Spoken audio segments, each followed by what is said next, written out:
Waffle Gang, I do hope you're well. My name is Mark and today we're checking out some more Reddit stories. Today's video is a compilation video, a collection of stories that we've covered in the past, all in a long form video. I know some of you are not into it, so I want to give you the warning from the very beginning.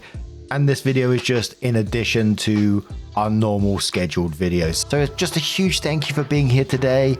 And let's get straight into today's first story. Much love, guys. Now, today's first story comes from a throwaway account from the relationship advice subreddit and says, my 35 male, SO 37 female is a Reddit troll and I'm absolutely dumbfounded on what to do. I came home from work today and noticed my partner just sitting at the desk laughing to herself with her headphones on. So I assumed she was watching a movie or something and left it at that. Not long after I poked my head round, I was going to ask her what she wanted for dinner, and to my surprise, she was on Reddit, which was odd to me because she is anti-social media, etc. But I thought it was nice she was trying something as she suffers from agoraphobia and doesn't get out much without me. I briefly got a glimpse at her name and thought it'd be interesting to see what she has posted. Yes, I know this was an invasion of privacy, and to my shock, the account was 8 years old. This means it predated our relationship by a couple of years. What's even more shocking was the stuff she had said on there. So much hate towards random people for seemingly no reason at all. This was not just one comment here and there either, literally just an account dedicated to hating on people, and she seemed proud of it in her comments. One recent example was she spent an entire day just hassling someone. It doesn't even stop there because she will make up stories, fat shame people, bullying those with disabilities. This one hurts as she knows I have autism and claims everyone who tell her she needs is projecting. I would sometimes come back from work and she'd be in a bad mood but wouldn't tell me why. Upon looking at her comment history, a lot of her bad moods seem to line up with days she got downvoted a lot. She even goes as far as to lie about her physical appearance just to bring down others. It's sick. How do I even approach this? This stuff is just downright hateful and I don't want her to freak out at me. What do I even do? I'm scared she's just one argument away from someone coming to find her. I feel like when people do this sort of stuff on troll accounts, it shows a lot about their character and who they actually are. And I'm not trying to make the post about me, just trying to relate as I sometimes do with these stories because I've seen this time and time again. You know, I've been emailed all sorts of different things in the past, which you may have seen about my father who passed away. I've been sent a picture of my house, so they're just showing that they know where I live. I've been called a see you next Tuesday, people trying to bait me to say certain things. And you sit there wondering that there's these people out there trying to do this sort of shit, bully others, pick on others, be horrid to others. This is their life. They're sat there behind this computer taking joy out of that is wild to me. I mean, it shouldn't be because there's people like in real life that just as toxic. But if I discovered this about a partner, I'm pretty sure I wouldn't be able to look past it because that would play on my mind. And you know, I'm not saying OP should do this, but for my peace of mind, if I was in this situation, because I'm not someone who can let things lie, because I'd always be thinking, I'd want to know what the hell is going through her mind. I would have to ask, what are you doing? Why are you doing this? But Marauder says this is the person you are dating. This is how she behaves when there are no consequences of her actions. She is not a kind person. Rounders and Knickers says, what do you think about having a partner who secretly likes to be cruel to others and thinks it's funny? Only you can answer that. Successful says agreed, and the fact that her entire day/mood can be ruined just because she gets downvotes is concerning and extremely unhealthy. I mean, if you need that level of validation for your self-esteem from internet strangers, I think that some therapy appointments are desperately needed. Ad replies and says, especially when coupled with the fact that she's a troll, like, I feel kind of bad for 2 seconds if I get downvoted when I talk about something personal, but then I have the option of deleting it or ignoring it and going on with my life. If I knew I was writing something controversial, why would the downvotes bother me? So she likes to be deliberately antagonistic, but then the fallout can ruin her mood. So strange. A user says catfish her and then cry at the dinner table over the ableist Redditor who ruined your self-esteem. Hope to find this on Bora in a few weeks. I'm not saying OP should do that, but that would be interesting. KMF says, I find it so pathetic that she's agoraphobic, which implies she has anxiety around social interactions, being humiliated, etc., but she's being cruel to others online, and that definitely affects her anxiety and mental health. This is a shitty person, and I'd cut my losses, to be honest. And a final comment from Public Pool, who says kinda creepy that she has kept this a big secret for so long. It's also strange that she is capable of being mean to total strangers and enjoys belittling others without you having a clue. She sounds like she has some unaddressed mental health issues. That old saying, mean people suck, is still true. So OP comes in with her update and says, I had a lot of message requests asking if the post was about them. If you thought that then, I think it's time to stop your crappy behavior. I want to address some comments from the last post. I'm pretty sure she is blocked from this subreddit as all of her comments on this sub were removed according to a remove Reddit site. And I also blocked her account while slightly adjusting the ages. After sitting for a good hour last night looking down her profile in depth and bookmarking her worst stuff, I decided to bring it up with her. I was going to ask a mutual friend round, but I didn't want to embarrass her, so I instead put my phone and record in my pocket, in case she was going to claim I did anything against her. I waited until after lunch and asked her if she could just stay there for a minute, set my phone to record and then brought up screenshots on the tablet. Her face dropped. She walked out the room after a few seconds of scrolling. I was going to go after her, but I left it. She came down and just said sorry. I asked why she was saying sorry to me, to which she responded, I don't know. I asked why she did it and I just got another, I don't know. I showed her one of the screenshots where she claims, my friends love how much of a see you next Tuesday I am online. I asked if any of her friends knew, and she said no, just me. I brought up the fact that I couldn't wrap my head around why someone would dedicate so much time to this. And she said, at first it was just a way to blow off steam, but then it felt nice because I saw people were agreeing with me and it became a part of my daily routine, I guess. After some more talking, I addressed how much she hurt me with her attacks on people with mental health problems, to which she just said, I doubt they even had any issues, they were just playing victim because they were losing the argument. I have packed my things and going to stay at a friend's house.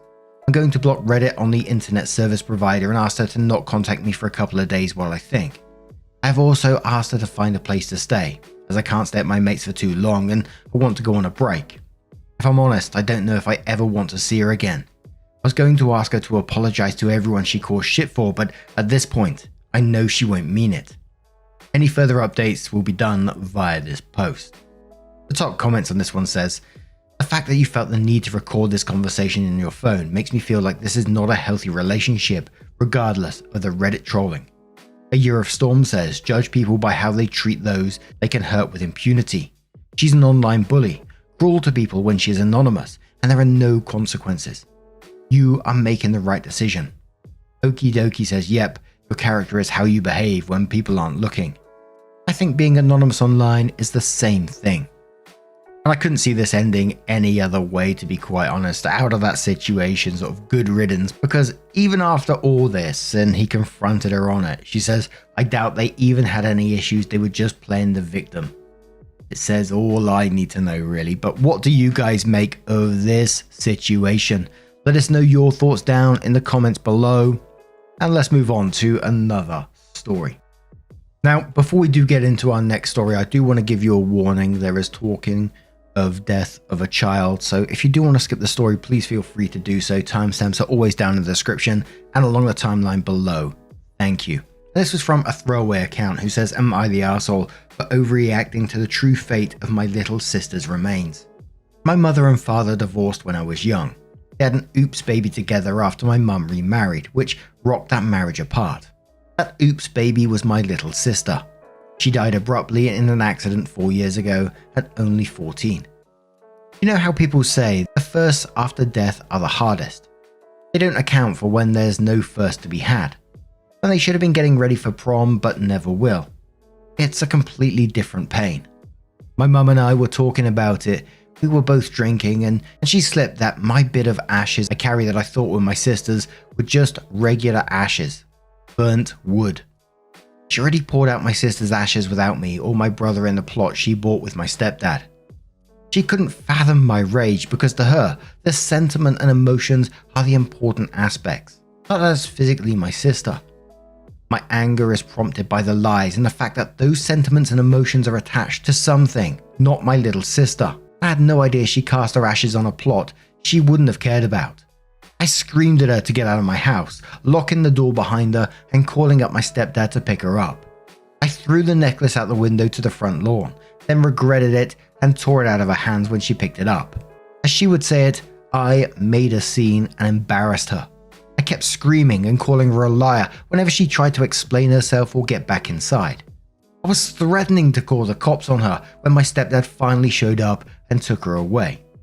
He called me the next day and left a message saying that he wanted to talk about what happened and how he understands why I'm angry and hurt. He just wants to talk. But I need to talk to my mother too about this because she's a grieving mother. Emphasis his. And my sister's death was a huge blow to the entire family, and everyone is trying to regain our bearings still, so some kindness is needed.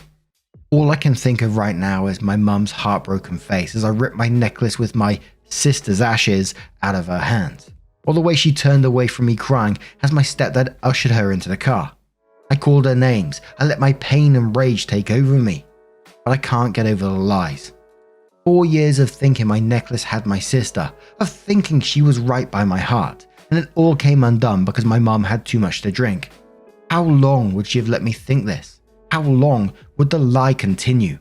And firstly, I want to say I'm incredibly sorry for your loss, OP, but I was like, what? Why did your mum say this in the first place? I know you said drink, but what was going through her mind to drop this? That seems like such a weird thing to bring up like that.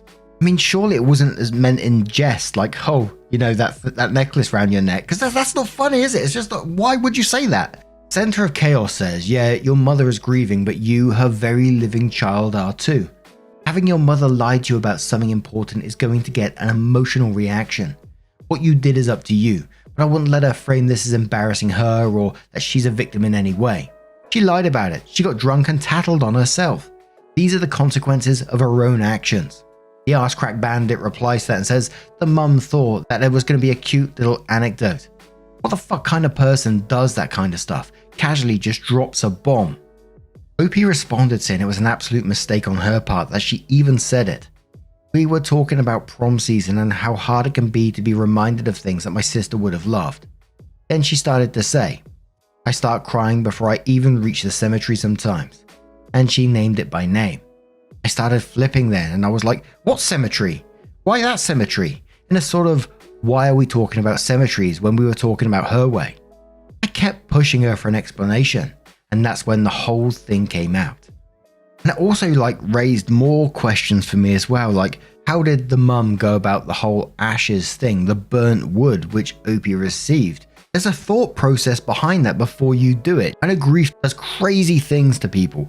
Absolutely, but at the same time, you have to think about this, that I'm going to go and burn some wood to give it to OP as ashes. That's wild. So OP came in with her first update and says, I gave my mother an ultimatum of either telling my brother and father or I will. She refused to because you reacted so horribly. And she told me not to tell because you're doing this to hurt me and you're just going to hurt them. So I told them. I sat my dad and brother down and explained that the necklaces didn't have the right ashes in them. I've never seen my dad break like that, and I've never heard my brother scream at me like that. He was angry that I knew before him and didn't immediately tell because this is the shit you tell me. You needed to tell me. We tell each other everything. But he then started crying and apologizing to me, admitting that he's just so mad about what mum did and he can't handle it. So I guess that's clearly something else me and my brother share. Get overwhelmed initially before cooler heads prevail. My dad looked gutted, but he was clearly trying to piece himself back together. He said a lot of the same other people had said to me on my other post.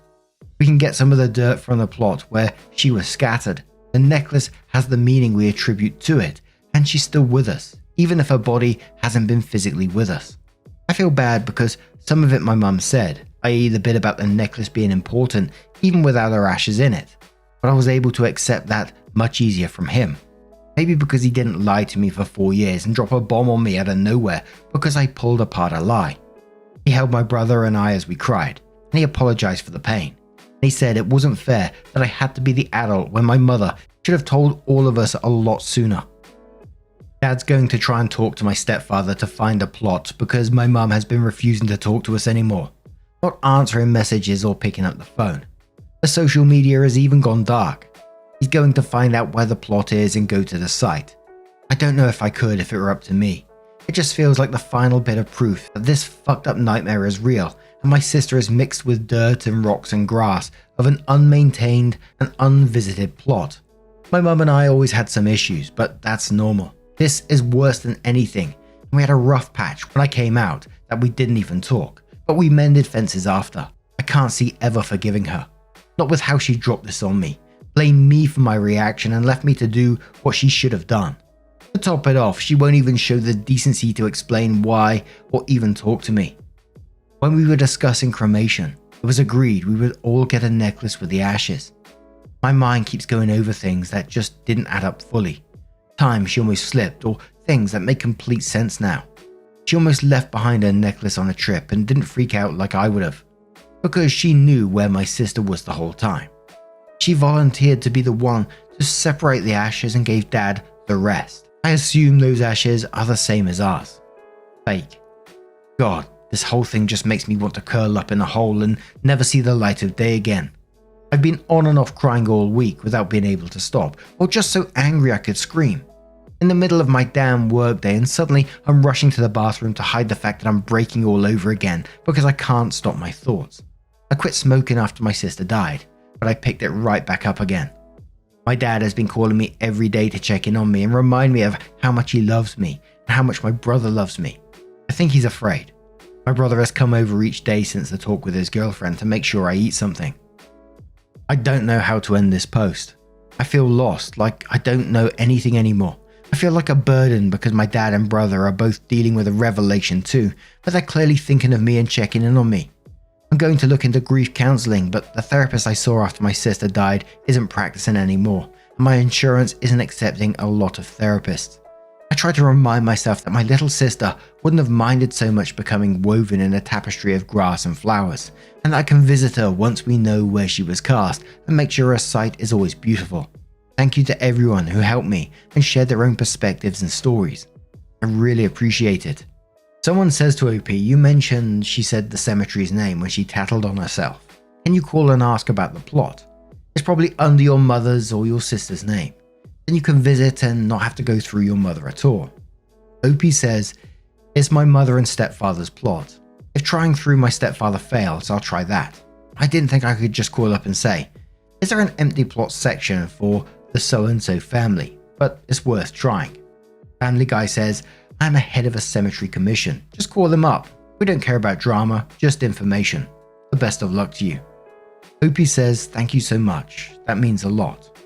Then, a month later, OP comes in with another update and says, this has probably been the worst month of my life in years. Sorry to the mod for so many posts. Edits, I tried to find a grave and she's not there. Same for my mother and stepdad. I'm going to start with the minor stuff that's been happening or whatever because my head just feels like a brick. I got a promotion that I've been aiming for before everything. My boss did tell me I'd already got it before all this happened and it was held off on announcing so I could have time to process before I had to adjust to the new job requirements. I couldn't even feel proud. I know a month ago I would have, but I feel numb. I'm working a lot more hours now than normal, usually about 6 AM to 7 PM give or take. Paychecks look nice, I guess. My dad keeps telling me I need to work less, so does my brother, but my job is one that engages my mind enough that I'm nearly brain dead by the time I'm home, which is nice. I'm non-binary and prefer they/them pronouns, but she and her are not offensive. Realized belatedly that people were calling me that. I started drinking more than usual. After blacking out one night, I let my dad take it all and I haven't bought more. I don't think I've ever gotten blackout before, so it's terrifying to hear about the night, but barely have any recollection of it. About my sister, my mother finally responded to my brother and according to him, she was a wreck. All tears, all apologies, all you have to understand. There must be something wrong with me because I look at her and I want to hurt her. I want to break her heart. I want to make a spectacle of her disgusting behavior. I want to ruin her life. I think part of me recognizes that's why I'm not so overly cautious about details, but at the same time I can't do it. The rational part of my mind kicks in and I realize that it wouldn't do anything but make it worse. I just feel guilty and sick after the brief moment of satisfaction. But then I think to myself, so how and why could you do that to us? For years.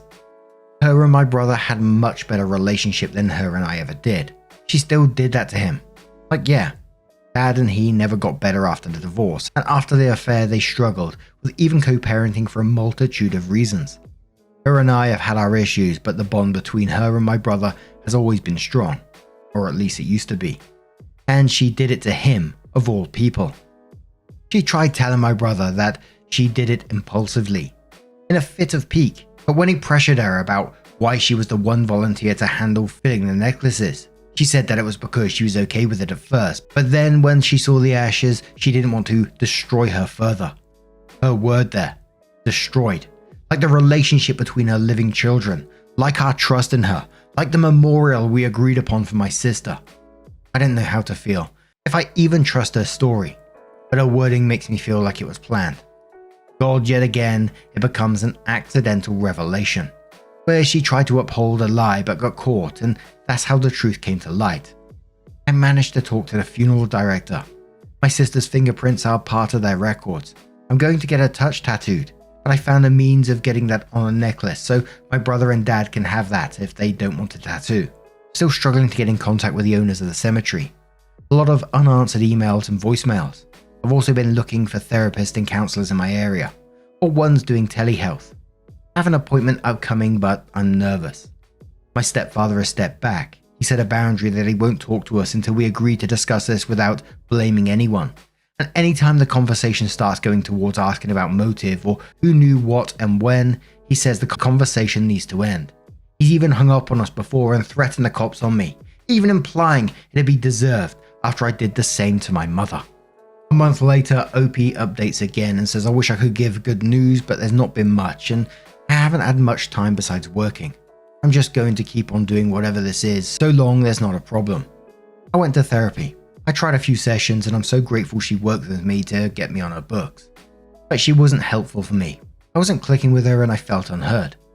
I'm still on the hunt for a therapist. I feel very entitled saying that. My father is not as well as he wants to pretend. He's so focused on fixing this for us that he has lost sight of himself. I hate seeing him like this. My brother is angry. I've never in my life seen him so mad or heard him say such horrific things about our mother and stepfather. We are all just existing, it seems. My brother tried the plot hack idea. The cemetery is full. They're not accepting new burials. I tried as well and couldn't get even the plot numbers. I got so angry I was crying. I didn't take it out on them as it's not the cemetery's fault. I can't manage my emotions, but it was absolutely crushing to come across yet another block. Our mother still won't really talk to me, with one exception event, and even my brother is touch and go in conversation with her. She's so quick to shut everything down. The exception is this. My mother offered to let me purchase the plot from her. She said I can share it with my brother and this way we can be buried together where our sister is.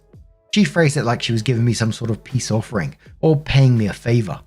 All total costs, the line of the plot, the headstone, the permits, because our state requires one for such sales. The care will be over $9,500.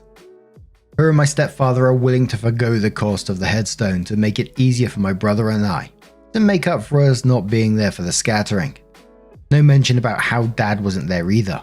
No true sorry, just what amounts to, if you want access to your sister, pay me for the privilege. I want to say she doesn't intend it this way. I want to agree with my stepfather that this is her attempt to reconcile, so I should meet her halfway.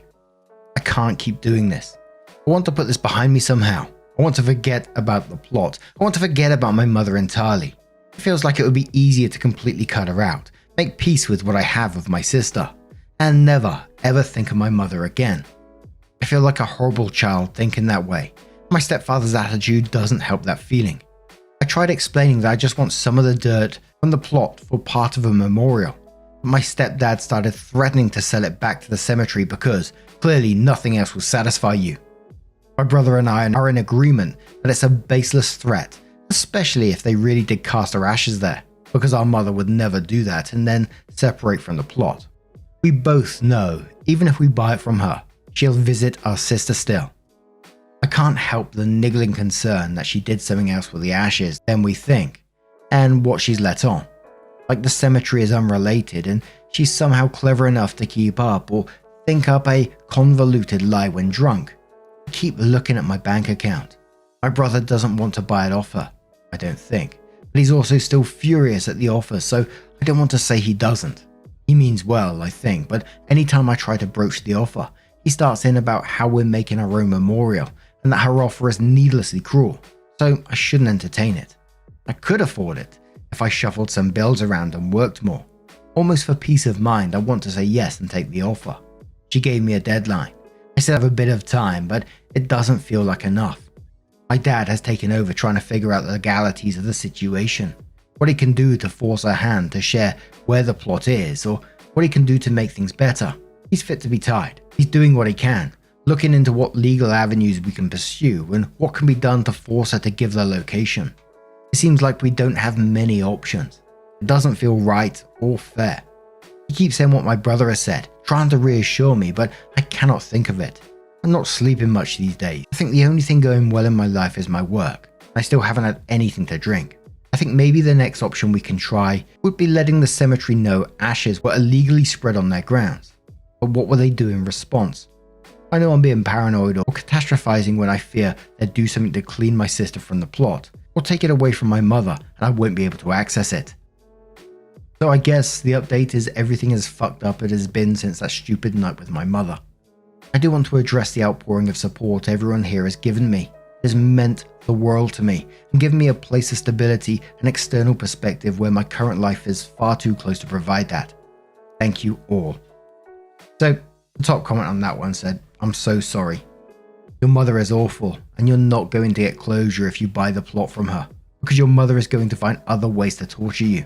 You're not a bad child for wanting to cut off contact with her. If you're a bad child, you feel gleeful about doing it. I don't think your relationship with your mother is salvageable. I think she's a horrible, horrible person for doing this to you and your brother, and yes, she is forcing you to pay for the privilege knowing where she states she scattered the ashes. I don't think she did it there. I think she is seriously mentally ill, and after you purchase it from her, she will come up with another story of what she did with the ashes. I want to tell you something that helped me.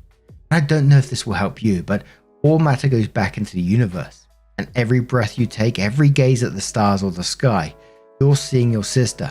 Your sister is all around you. Where her ashes are, it's not her. Your mother is forcing you to go through the second loss, but every time you feel that calming breeze, every time you see that twinkling star, every tickle of pollen in your nose, start to think of that as your sister. I'm an atheist, so I'm not trying to say anything paranormal or supernatural. What I'm saying is her matter, the essence of who she was, never left. You cannot destroy matter. She is around you. She's just as around you as carbon and hydrogen and helium and oxygen and all the other elements. I wish all the best for you. Opie responded saying a lot of me recognizes that it is pure symbolism at this point, maybe even before then, but it aches and I struggle to deal with that. Maybe the next therapist I try will help with that. No Requirement says, how did you go about getting the necklaces of a fingerprint made? That's a lovely idea. Have you tried alternatives to getting your hands on some of her remains and dirt? A memorial that is symbolic instead of physical remains. Maybe a butterfly relief. Does your mother know that if she continues on this path, she will lose all her remaining children? Try and take one day at a time and one thing at a time. You need to take care of you too. Opie says the funeral home still hasn't given me her prints yet. I don't want to pressure. Part of me recognizes it's been some weeks, another part of me feels like it was yesterday. And I'm almost frightened to pressure them, because what if they react the way my mother did? The worst part is knowing you're being irrational, but not being able to not be irrational. And all I can say is that my heart really goes out to you, OP, dealing with the grief and then having to deal with your mum's. Fuck knows what's going through her mind at the moment, but having to deal with that at the same time, I can only imagine what you're going through. I like that comment about saying your sister's all around you, and it's something that, again, it's doubtful that it gives you peace of any sort, because we all deal with things in different ways, like I always say. But as I always talk about my mother and father, and I remember one day sitting on the edge of the bed with my mum just talking about, this is when it all came out that she wasn't in good health and she was going to pass away sort of pretty soonish. And we were talking about funeral arrangements and what she would like. You know, it's a tough conversation, but a conversation that needed to be had. It was upsetting at the time. I can talk about it like I am now because it's in the past, right? And she was talking about cremation, just like where do you want the ashes to go, kind of thing. And initially I thought, you know, sort of Weymouth Beach, because that was a place that she absolutely loved. But no, she just wanted it in the cemetery. And her wording basically was, it doesn't matter where she's spread, we'll meet in the wind, is what she always says. And I'm not a very religious person, but I always like the thought in, you know, on a breezy day when you're just going for a walk and listening and you get that breeze in your face, and it does cast back memories, it's got to be said. And I really enjoy that. But anyway, I do wish you all the best going forward. I hope you find some kind of resolution to this in the end for you and your family. But now I'm going to turn this one to you guys. What do you guys make of this situation? Let us know your thoughts down in the comments below. Our next story comes from the Throw Away account from the Relationship Advice subreddit and says, my 29 female boyfriend, 29 male, recently passed away, and I have found things that point out that he may have been cheating on me. I don't know what to do. Should I investigate further and find out the truth? So, I was with my boyfriend for 3 years. We had a beautiful and perfect relationship. He was a wonderful man in every way, and just a month ago, he died tragically and unexpectedly. Both his family and I have been devastated and inconsolable for this. We were both going to move in together, and he was taken from me. About 2 weeks ago, her mother approached me with a box that she found while cleaning his room. He would occasionally visit her, and he used to stay overnight, so his room was kept intact like when he lived permanently there. She had decided to tidy up and clean his room because she was in a better state, and she found a box with the initials of my name. She didn't open it, but could see superficially that there were things like letters, dried roses, among other things that she decided not to look at further because she thought they were my things or about us, so she thought it would be best to give it to me, and I could review those things alone. I thanked her, but I didn't feel ready to see all these things, so I put the box away. A couple of days ago, I went to visit his grave. As I got closer, I could see a woman there, and I immediately stopped to see if I could recognize her, but it was not a family member or friend. She had brought flowers, and I could see that she was crying. I was afraid to approach since I didn't know who she was, and I simply waited at a safe distance. She left after a few minutes and didn't even turn to look at me. Well, it seemed obvious to me that I don't know her. That whole night I couldn't sleep thinking about this woman. Who is she? Where did she know him from? I knew all his family, friends, and people from his work, and I didn't recognize her from anywhere. I thought of many possibilities, and he was no longer there, so I couldn't ask him. I decided to go to his friends and tell them what happened. As soon as I described the woman, they looked at each other nervously and seemed to know who it was, but they didn't say anything. I insisted and cried a lot. I told them that I deserved to know if I had the wrong image of my boyfriend. Finally, they told me it was his ex, and one of them confessed to having informed her about his death and his resting place because he believed that he would have liked it if she went to see him. I felt like my heart fell to my feet. I asked everything I could. It turns out that they had studied together since elementary school. My boyfriend had been in love with her since then in high school.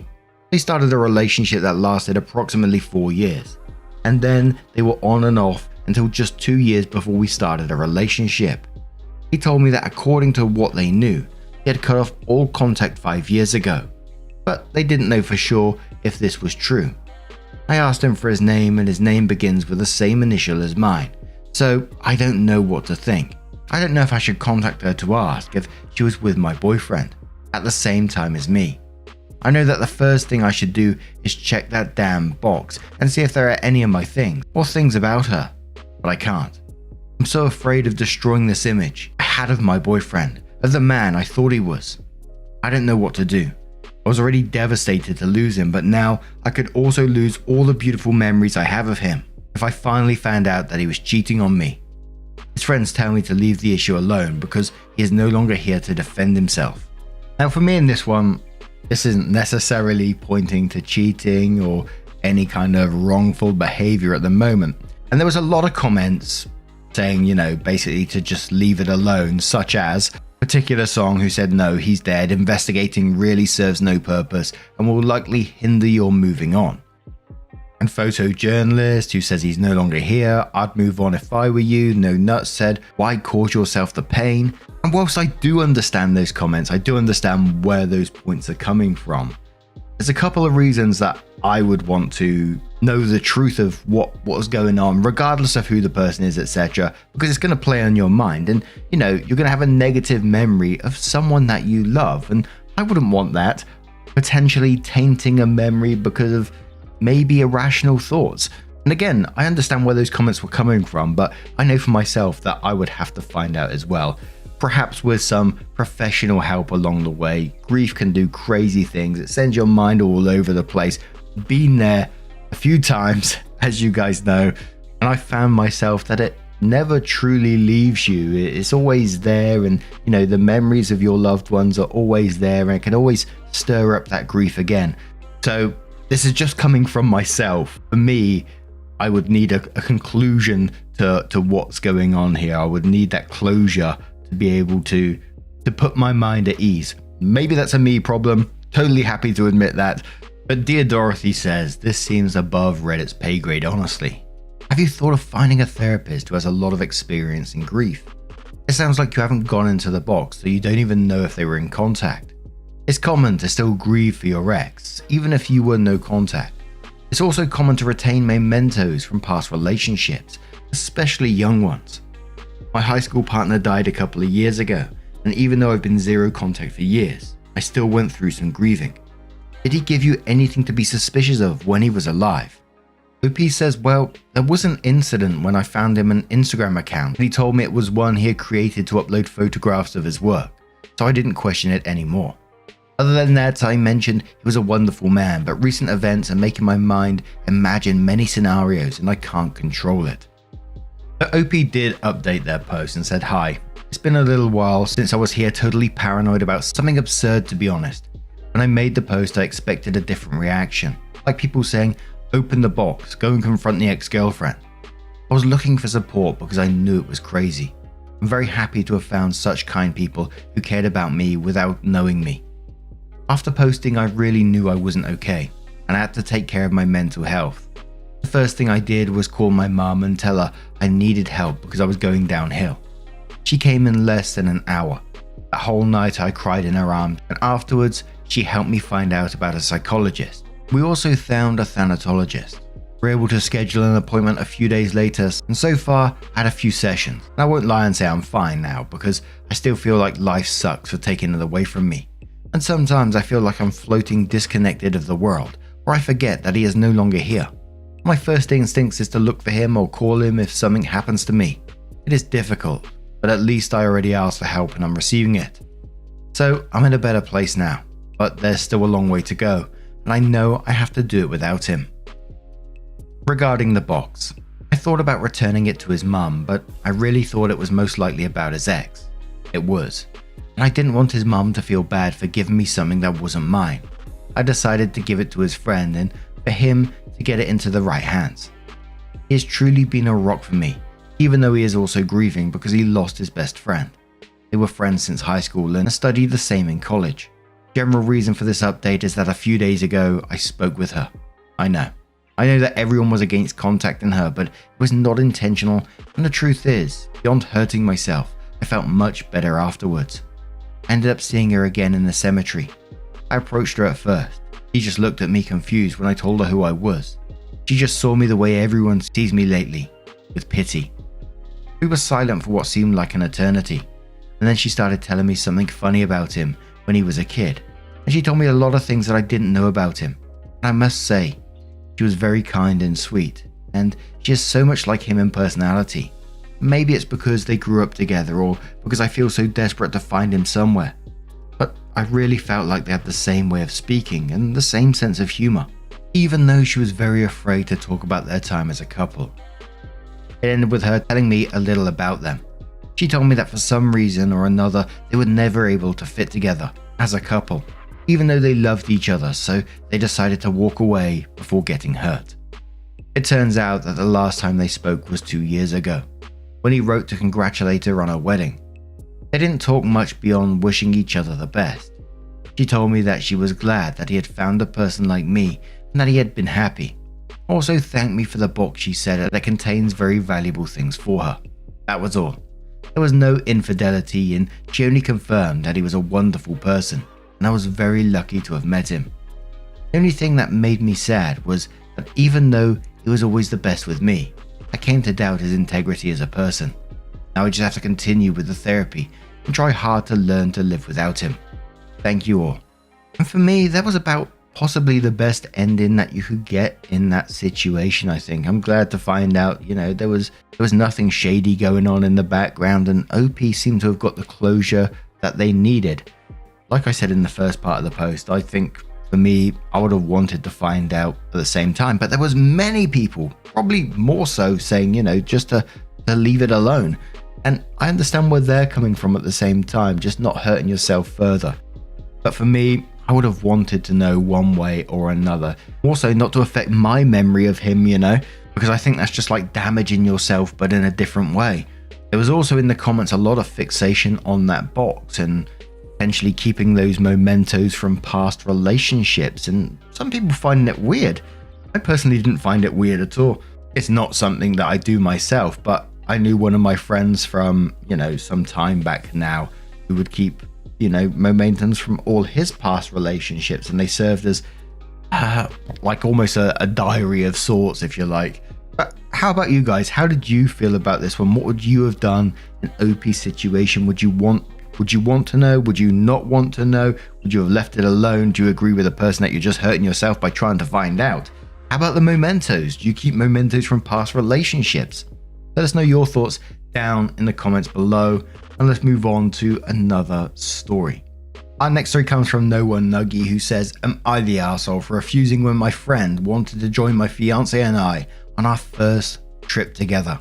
I, 22 female, and my fiance, 23 male, are going on our first trip together. I'm really excited as this is my first time on a plane and even leaving the state I've lived in my whole life. We've been planning for this trip since earlier this year, and we've gotten our tickets as well as accommodations. Altogether, we've already spent around 4,500 USD on everything, which has been something we've been saving for as we're both college students. Our trip is in about a month, and in comes my friend. We call her Ashley, 22 female, who's been my friend for about a year. She brought up going to Japan as well, kind of jokingly, when we told her about the trip. I didn't think she was serious, but then she brought it up a few more times, even saying that she had a family member she could stay with. She asked if she could spend some time during the days joining us on our adventures while this family member was at work. I was supportive of this idea, as I know this would be her first time to Japan as well. I care about her. However, all of a sudden, she told me she wants to get the tickets, but her family member no longer will have space for her to stay. She wants to know if she can stay in our accommodations and join us on our flight back home. I let her know that our accommodation has strict rules against having more than 2 people, and there's only 1 small bed in this studio. She said she'd be fine sleeping anywhere, on the floor or couch, etc. I told her that I'd feel more comfortable if we didn't chance a fee or getting in trouble in general, as I really just want a comfortable stay. I tell her we're willing to spend time with her during the day, and I began sending her accommodations in her budget. I was hoping this would be enough, but instead, she's just asking if we can cancel our accommodations and pay for a larger accommodation that can have a bed for her as well. Mind you, she's not saying she will help us pay for the more expensive accommodation or anything else for that matter. She simply just wants to stay with us and for us to pay for a different accommodation. It seems like no matter what I say, she just keeps trying to manipulate me into letting her stay with us. This is also hard because I know my fiance, and I really wanted this to be a romantic trip for us both, as we likely won't be able to afford another for a few years as we finish school. I'm just stuck on what to say or do, and if I'm the arsehole here, should I be okay with my friend staying in our accommodation and joining in on our trip? You're not the arsehole currently, but if you allow her to come, you will be the arsehole. Just say no to her that you're going on a romantic trip with your boyfriend, and that's it. If she continues to push after that, gee whiz. And I'm skeptical about her initial story about a family member who lives in Japan. I mean, she was going to come visit you during the days where a family member was at work. That would be assuming that this family member lives conveniently next to wherever you're staying. Otherwise, she'd be commuting to you every day. And where does this family member live? Japan, is a fairly big place, right? Just didn't make much sense to me. It kind of feels like it's something that Ashley's had in her head for a little while now, trying to get a little cheeky freebie out of you. Well, it's not a little freebie, it's a very expensive freebie for you two. And just simply in this, you need to say no. I'm not going to pretend it's going to be easy. We all have to learn to set our boundaries at some point in our lives. Many people, and I'm sure in the comments, will say, yeah, it's absolutely a piece of piss, but not everyone finds it as easy. Makes some people very anxious to do this kind of stuff, even simply saying no to something like this. So I totally get it, but now's the time, my friend. Do it. But Icy Dinner says, screw that. She'd be around you the entire trip. Every time you and he are making plans, she would want to make changes and expect accommodations for her and what she wants to do. Sure way to ruin your trip is to have a third wheel invite herself along. Tell her it's a big country. She's welcome to take her own trip, but you're doing your own thing. Snoozeberry says, not the arsehole. This is a chance for you and your fiancé to take a once-in-a-lifetime trip together. Traveling to Japan is expensive. If you share accommodation, you'll be giving up a lot of privacy you and your fiancé would have. Personally, I wouldn't have included Ashley in any of my plans, so that's just me. Your trip will go from a romantic getaway for you and your fiancé to a group trip with you, Ashley, and your fiancé.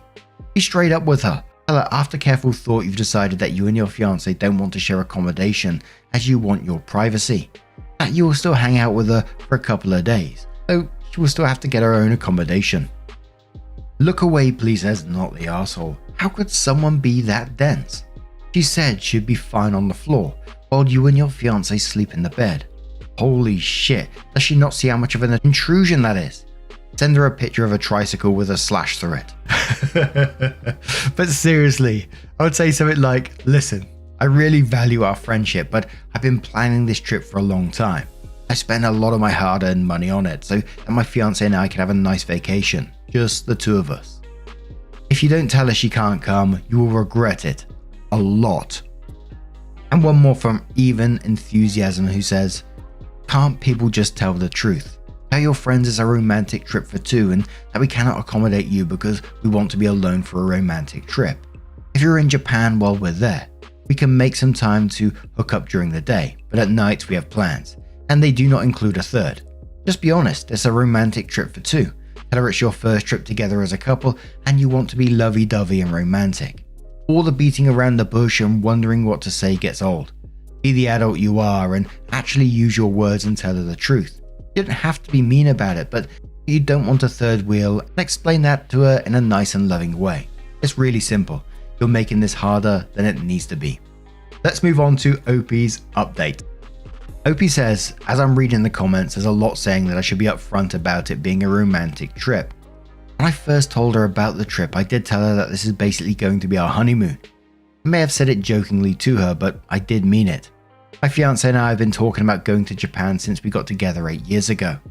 I thought this honeymoon comment, as well as me bringing up activities like making our anniversary cake at a shop in Kyoto, clearly set the tone in which I planned this trip to be. I do agree that I should re-clarify that this is a romantic trip, but I feel uneasy that she'd receive this well, as she shuts down all my logical reasons. I was hesitant when she brought up spending some time with us, but I thought maybe it was just something nice to do. I get that's a romantic trip, but my fiancé was fine with it and supported her coming along on some of the more normal things like going to Universal, since it was only going to be a few days of our trip that she'd want to be with us. She originally said she'd only be in Japan a week and she'd need to be with us while her family members were at work, 7 AM to 5 PM-ish. But now things have changed and she's saying it could be longer. I do have troubles with boundaries, and I always want to be the one helping people out when I can. But as she's been pushing for the last few hours no matter what I say, I've been getting more upset. I just didn't know if I was being selfish towards a friend in need. Now I can definitely see this was probably the plan all along, and she isn't in a tight spot, she just wants to use us. This realization does hurt, as I thought we'd gotten really close in our shared healthcare major. But I guess she really doesn't care about my feelings like I care about hers, because ultimately, I just didn't want to hurt her. She recently got dropped out of our major, so I thought she was just really sad and needed a pick-me-up. She would absolutely take over that holiday. I can feel it already, you know. It started with that she could be staying with a relative and just coming to see you for while they're at work. Now she needs to spend more time with you. Then she's going to start taking over your trips. Restaurants will be picked by her. She'll be visiting around your apartment that you're staying in whilst you're there. You'll have no alone time. Holy moly. Anyway, what do you guys make of this situation? The absolute audacity of that person to even ask in the first place. I find that weird in itself. But what do you guys make of this? Let us know your thoughts down in the comments below. Our next story comes from Weak Signal 99 from the True Off My Chest subreddit. And before we do get into the story, there is talk of death within the story, so if you do want to skip it, please feel free to do so. Timestamps are always down in the description and along the timeline below. Thank you. It's titled, "My negligence cost my partner her life, and I am about to lose everything." I, 35 male, have been married to Lisa, 28 female, for 3 years, together 7.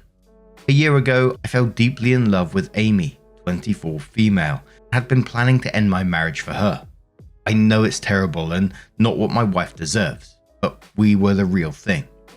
2 weeks ago, she had an allergic reaction when we were getting food after work, but she used her EpiPen and seemed mostly okay afterwards. She usually checked in at the hospital after a reaction, but I asked if I could take her home, and she could get her friend to drive her there because my wife was expecting me back. All I know is that she had a secondary reaction that evening and died. I didn't even find out about it until the following Monday through a work email. It has been eating me up ever since, and I will never forgive myself for not sacrificing an hour of my time to possibly save her. I sent some childish messages to Amy when I didn't hear from her over the weekend because I thought she was angry I didn't take her to the hospital. I'm thankful she never saw them and ashamed that I assumed the worst. Our relationship was great and the highs far outweighed the lows. I have always hated being ignored and lose my cool when it happens. It's not a regular occurrence and I would have more than made it up to her. Yesterday at work, HR and legal were in this CEO's office all day and my manager ended up cancelling our project meeting because he was with them all afternoon. I was on edge, but an affair isn't exactly a corporate crisis. I thought something would have already happened if anyone knew. I am now 99% certain it was about me. A few hours ago I received a message from Amy's phone which said, "This is Amy's brother, Tom. I want you to know it was me." I tried to call but it went straight to voicemail and none of the messages have been delivered. I tried to call my manager more times than I should have and he sent a message saying, "Please don't contact me until Monday morning. I can't discuss anything with you right now." So it looks like my universe is going to collapse. I'm going to be fired and my wife will definitely find out why. All I can do is hope that Amy's brother only showed them the messages from that weekend and they were all bad enough. I have no family except my wife and daughter and nowhere to go. All of my friends are either people I've met through my wife or my colleagues. On Monday, everything I've spent over a decade working towards disappears. I can't stop it. I can't talk to anyone about it. So here I am. I know cheaters are the devil, so I'm not expecting sympathy. But this is making my chest hurt and I need to get it out there. So there was a string of comments, the top comments, and people were replying to one another. Extension Fun started off saying, "Tom has real Elena Tyrell energy. True king shit." White Rose's reply saying, "Realistically, I can't blame him. His sister is dead because Cheaty McCheater face over here had other things to do. He can't have him arrested, but he can otherwise ruin his life. OP, the absolute worst thing here isn't losing your wife, family, job or support system. It's living with your guilt. Best of luck." Agents of Fangirling says this, except the last part. Worst of luck actually. If a Mystery says, "Can you imagine your beautiful, sweet daughter marrying a man who she thought loved her? He made vows to her and had a child with her. Only he found a young, impressionable little thing at work who he decided was 1% better than her and therefore was worth neglecting her and their child. Cheating on her for, risking his job by getting a promotion she wasn't qualified for and was planning to leave for. This person was only 1% better. Your daughter, cheated on by a piece of shit who only thought with his dick. What would you say about that? Opie replies saying Amy was not a child. She was an adult woman who was capable of making decisions for herself, had every intention of building a life together as equals. MSP says you're making it very clear that you were anywhere close to be a gentleman with your mistress. You blackmailed her and threatened to blacklist her. I'm going to bet you coerced her to have sexual contact. Man, was your father this shitty to his mistress as well? Opie says those arguments went both ways, and there are plenty of messages as well as my actions which show I treated her extremely well. Why would she commit to building a life with me if I was horrible to her? She had all the power. MSP replies saying you threatened to blacklist her. You had all the power. Opie says she had months and months of evidence of our relationship, including intimate images of us together. I may have been higher up at work, but it is completely fair to say she was the one with the power. My life is about to be ruined, and she could have pulled that trigger anytime she wanted. I also didn't actually threaten her. It was a stupid comment about what would happen if our relationship came out, as well as another I incorrectly believed she was having. It's not exactly a threat to remind someone that sleeping with multiple managers in a niche industry isn't a smart career move if it comes out. MSP replies again saying you threatened her, you intimidated her, you were willing to take her down to save yourself. She was in no danger beyond losing her job if this came out. You on the other hand would lose it all in your industry. You will never be trusted. You know why she didn't come clean? Because she trusted that you would have left Lisa for her. If you left Lisa and got together with your mistress, it would have all come out anyway. You were so worried about your life, what the two lives you're about to completely ruin. Opie says, you seriously think losing a job is the worst thing that would have happened if it came out she had a habit of sleeping with managers to get where she was? Her career would have been over right there with mine. Just because I was more senior in the business, it doesn't mean I was in a position of power. She could have taken us both down just like I could have. We were completely on equal footing. You were desperate for her to be some weakling who just mindlessly went along with it all. She was an intelligent and capable person who signed up to us navigating this situation together. We were a team. She replies saying, you literally fucking promoted her, you moron. That is a definition of having power. Her career was in your hands and you both knew it. Opie responds saying surely getting a promotion she didn't deserve was an example of her power and not mine. I had faith she would grow into the role because she assured me she would. She took the lead in that whole situation. Like I said, my career was in her hands too, but I had much more to lose. I was more established in my career, have a wife and child, own a home, etc. Power was never a consideration between us. We were always equals. The asshole judge says, no, it was an example of you rewarding her for gobbling your knob. Opie says, is buying your partner a birthday present rewarding them too? Is taking your partner on holiday just them cashing in their knob gobbling air miles? Showing care and support to someone you love isn't transactional, and it doesn't happen because you owe them one. Everything I did for Amy I did because I loved her. She replied again and says, your relationship was inherently abusive. Everything about it, starting with the way it was set up. You fell in love, yeah, I bet, with a woman 12 years your junior, promoted her unethically, and then fucking blackmailed her with that promotion. Whether you physically assaulted her or not is irrelevant. Opie says I never blackmailed her with promotion. I shouldn't have set it up in the first place, and it wasn't going to last. Our messages show me telling her honestly when she first brought it up that I didn't think she had the skills or experience to make it work. She gave me lots of assurances and basically talked me into it. That is reflected in our messages. I did bring it up a few times in arguments, but I wasn't suggesting that she would have been demoted because of problems in our relationship. It was always because of her performance in the role and the way she secured it. Obviously, that wasn't an appropriate arena to raise what were real issues that didn't relate to our romantic involvement. I have to say, the way the dude talks in this story it comes across really worrying for me. He's claiming that he's not in a position of power, yet he's a senior, got promoted, also a lot older than Amy was as well. And the language is just like, it's all about him still. And I know it's the true off my chest subreddit, so they're just letting everything out what they're thinking, but you know, I'm going to have to live with the guilt. On Monday, everything that I've spent a decade working towards disappears.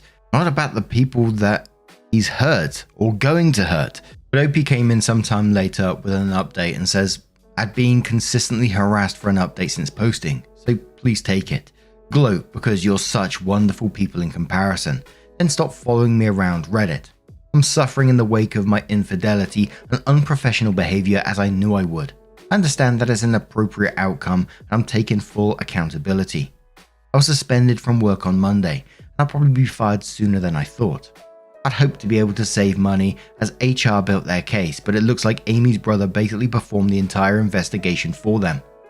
After an excruciating 3-hour run through of everything they had, I spoke to the founder and he recommended the solicitor I am now using. The issue is the company has come down hard to protect themselves because even though Amy's family doesn't have much chance of a claim, any suggestion of a cover-up could cause damage regardless. The founder still thinks my offer to pay them back will keep it out of court, and some more information has come to light, so it's not certain I won't be prosecuted, but I'm quietly hopeful. I can't afford to keep the solicitor if this goes much further, especially with a divorce on the horizon. Things are not good with my wife. I'm still committed to making this as easy as possible for her, but I had to draw a line when it came to my daughter. When I got home from being unceremoniously escorted out of my office, she already had a bag packed for me. She wouldn't let me wait at the house until my daughter was back. She wouldn't let me check I had everything I needed. She wouldn't let me take the car, and she didn't care that I had nowhere to go. I spent 2 nights in a hotel, then went back when she refused to let me see my little girl. She tried to stop me, but we own the house jointly and that was my only option. My wife has family she could stay with, but she won't leave our daughter here and she's absolutely not taking her. So we're at a stalemate right now. I'm keeping out of her way as best as I can, which I appreciate is the least I can do. The Amy situation is quite difficult to talk about, and a lot hasn't sunk in yet. It turns out that she didn't love me as much as I loved her, if at all. Her brother sent me images of her talking to her friends about me. It's hard to believe they came from the person I loved, but they are real. Sorry to those who were heavily invested in me being a predatory abuser, but she and her friends had a good laugh about her manipulating me for money and a promotion. The role came with a big pay rise, and it looks like her plan was to treat it as free cash, then go work with one of her friends when it fell through. She knew I'd come under scrutiny whenever she messed up and assumed I'd keep stepping in to save her, and she was right. Obviously, I'm completely humiliated. I was planning to give up everything to build a life with her, and she was treating me like a joke the whole time. My feelings are complicated, so please don't feel entitled to any expansion on this, but I no longer feel guilt over her death. Reddit acted like I kept her hostage while she begged for help. What actually happened was that I asked if she could ask her friend to take her to the hospital because I had to go home. She said that was fine because she needed to get some clothes back from her anyway, and I dropped her off as normal. Ultimately, she was an adult who had a better understanding of her medical needs than I did. I still don't know what happened between us saying goodbye and her death, but whatever it was, it had nothing to do with me. I'm sorry for her family's loss, but I bear no responsibility for her passing. After Amy's messages to her friends were passed around, a few people quietly reached out with words of support. I assumed everyone would write me off like Reddit did, as an abuser and a predator. Now it's clear that Amy was using me. They see me as a fool who had then lost it all. It's beyond humiliating, but I have learned I'd rather be pitied than despised, and it proves my legal position with work. They're all mercies, but I'll take what I can get. I remain filled with regret, and I will have learned many lessons by the time I get through this. I may have been deceived, but I'm a grown man who made my choices, and I take full responsibility for them. So Nervous asked a question. They said, in quotes, the founder still thinks my offer to pay them back will keep it out of court, and then says, so did you steal money from your company on top of abusing your authority at work? Opie says my expense account largely funded my relationship with Amy. It wasn't unusual in the company we worked at, but now there is a potential scandal. They're suddenly shocked and appalled by my actions. Talk to Me says he was using company funds to fund all of their little trips. So he's hoping if he pays back the funds he embezzled, they won't file suit. He plotted how to cover it up many text messages to his soulmate. Buffoon. Direct Surprise says, boy, he sure is all kinds of stupid, isn't he? Talk to Me reply says, but you don't understand. Their bodies fit together like puzzle pieces. Sketchbender says, Bro went from she was the love of my life to she's responsible for her own death in under a week. This post reads exactly like how I imagined it would. Vicinity Mala says, in quotes, I want to make this as easy as possible on my wife, and then says, but also in refusing to leave our house, she also has to see me, the person that was planning on leaving her, and imploded our lives because I didn't think through inevitable consequences. And OP leaves a bunch of comments that say, I have certain legal rights I was willing not to use in order to make this easier for my wife to navigate, which absolutely appropriate given that my actions caused the entire problem. Living in my home was the most relevant one. I left immediately and by choice, and the only thing I asked for was regular access to my daughter until we made a formal arrangement. She didn't provide that access, and she gave a stupid and petty reason for not doing so. I had one single, solitary and perfectly reasonable boundary, and she didn't respect it. Now I use the right I always had to live in the house I own. I understand that I'm not exactly in a sympathetic position, but if you're genuinely a reasonable person, I don't think this is one for the reasons OP is a bad person list. I didn't refuse to leave the house. I left unwillingly and immediately and had no intention of going back, despite the fact that I own the home jointly. I had one condition, and it was completely reasonable, that I allowed to be spent time with my daughter regularly. My wife declined, so I was left with two choices: go without seeing my daughter indefinitely, or move back into the house I had every right to occupy. Easiest decision I've ever made. In short, no. My wife and her feelings are entirely separate from our daughter. I made it clear I didn't expect access to our home. I would only contact her about our daughter, and that as long as I had reasonable unrestricted access, she would remain in the driving seat throughout this whole process. She fell at the first hurdle and denied me access, so things have changed and I make no apology for that. OP also says my solicitor told me very early that being completely truthful would benefit my case. You know what I did in response to that? I was completely truthful, because it was made clear to me that it would make my life easier. My wife was basically told the thing. Only me seeing my daughter is what would have put her in the best position. She chose to go against that, and now she's living with the results of that. I'm not going to be vindictive at any point here because I'm well aware the situation is largely of my own making, but I'm going to make it extremely clear that my child will not be weaponized against me. My wife's discomfort is not a consideration in this one specific area. Don't Speak My Name replies to that and says, actually curious, why do you think your wife should trust you with your daughter? Should she not be concerned after having her entire world turned upside down by you? OP says, you're asking the wrong question. She doesn't have to trust me with my daughter because she is not the sole decision maker on that front. If she had genuine concerns about me being around our child, she could launch an emergency petition for sole custody. She won't though, because she knows she doesn't have a leg to stand on. Again, being a bad husband doesn't make me a bad father. I think that's bullshit if I'm being completely honest. Everything you've done is going to have a knock-on effect to your child. You've hurt your wife, the child's mother. You've destroyed your family, and again, it's going to have a knock-on effect to your child. You've destroyed your job, and your financial stability, again, is going to have a knock-on effect to your child.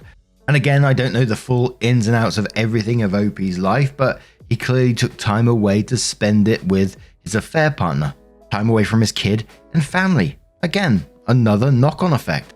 It just feels like narcissism all the way through. It just feels like he's making himself to be the victim all the way through, doubling down, doesn't like the negative comments against him, even though admits himself that he's fucked up, but I'm not sure if he truly believes it. And there was another commenter who was curious about the way this guy was talking. Wow, Luigi's tennis ball says, I needed some more context, so I had a look at his comment history. He used his expense account at work to fund his relationship, to keep it separate from his personal finances so his wife wouldn't find out. He texts with his affair partner extensively about how to make their dates look like legitimate expenses. He isn't just her superior at work, he's her boss's boss. He engineered a promotion for her to a role he thought she wasn't capable of doing. Then he brought up how she'd lose her job if it ever came out. During arguments, he also joked about how owing him sex because of the promotion. He missed a funeral for his sister-in-law's stillborn baby because he had plans with his affair partner that had been made months in advance. He thinks he's not going to get prosecuted for embezzlement because he can pay his employer back. He apparently has dirt on them. With the anaphylaxis, he didn't know that you had to go to hospital after you use an EpiPen, and they stayed at the restaurant for a while after a reaction, with her saying she'd be fine and she'd just feel rough the next day. For some reason, nobody called an ambulance despite being in the UK, and it's not costing any money. The hospital was a half-hour drive away, and just dropping her off there would have made him an hour late getting home. Obviously longer if he stayed at the hospital. For some reason, he couldn't tell his wife that someone had a medical emergency and he took them to the hospital. Honestly, I'm just lost for words on this guy. If there's someone wandering around out there with this kind of I know there's loads of them actually, but holy shit, what do you guys make of this situation? Let me know your thoughts down in the comments below. Our next story comes from Comfortable Egg 3921 from the Relationship Advice subreddit and says, 29 female crushed my 28 male husband's feelings. What do I do? My 29 female husband, 28 male, decided to try out stand-up comedy at an open mic night. I was so excited because he's hilarious. I asked him if he wanted to practice with me, but he said no. He wanted it to be a surprise. So I finally got to watch him perform the other night. His delivery was great. He got good stage presence. And just getting up there at all takes a lot of courage. But his material was one extended dick joke. Some members of the audience loved it. They were in the minority. Most of the audience looked uncomfortable and slightly appalled. After his performance, as we were walking home, he asked me, "Did you like it?" And I said I didn't like his material because it was basically one big dick joke. I then said that he had great stage presence and I think this could be the start of something awesome if he worked on his material. He got upset and said that I was a buzzkill. He said that everyone was laughing besides me, and I pointed out that they weren't, not even the majority of the crowd was. He's really upset with me. He says he was really nervous about doing it and was just proud of having done it, but I made him feel ashamed. He's unhappy now and he says there's nothing I can do to fix it. I told him that I was sorry for being too critical. I've been performing since I was 5 and my mum never gave me praise, only constructive criticism. I grew up thinking that caring about someone meant telling them how they could improve. I should have told him how proud I was first before I told him what I didn't like. He says I've ruined his debut performance and nothing will change that. Is there anything I can do? I told him I would work on being less critical, but he says it doesn't fix anything that already happened. I just have to accept that he's going to be mad at me for the next however long. And then there was a bunch of upvoted comments to which OP responded to. So someone said, "Here's constructive criticism for you. Don't lead with what he did wrong and then follow it up with what he did well." OP says, "No, you're right.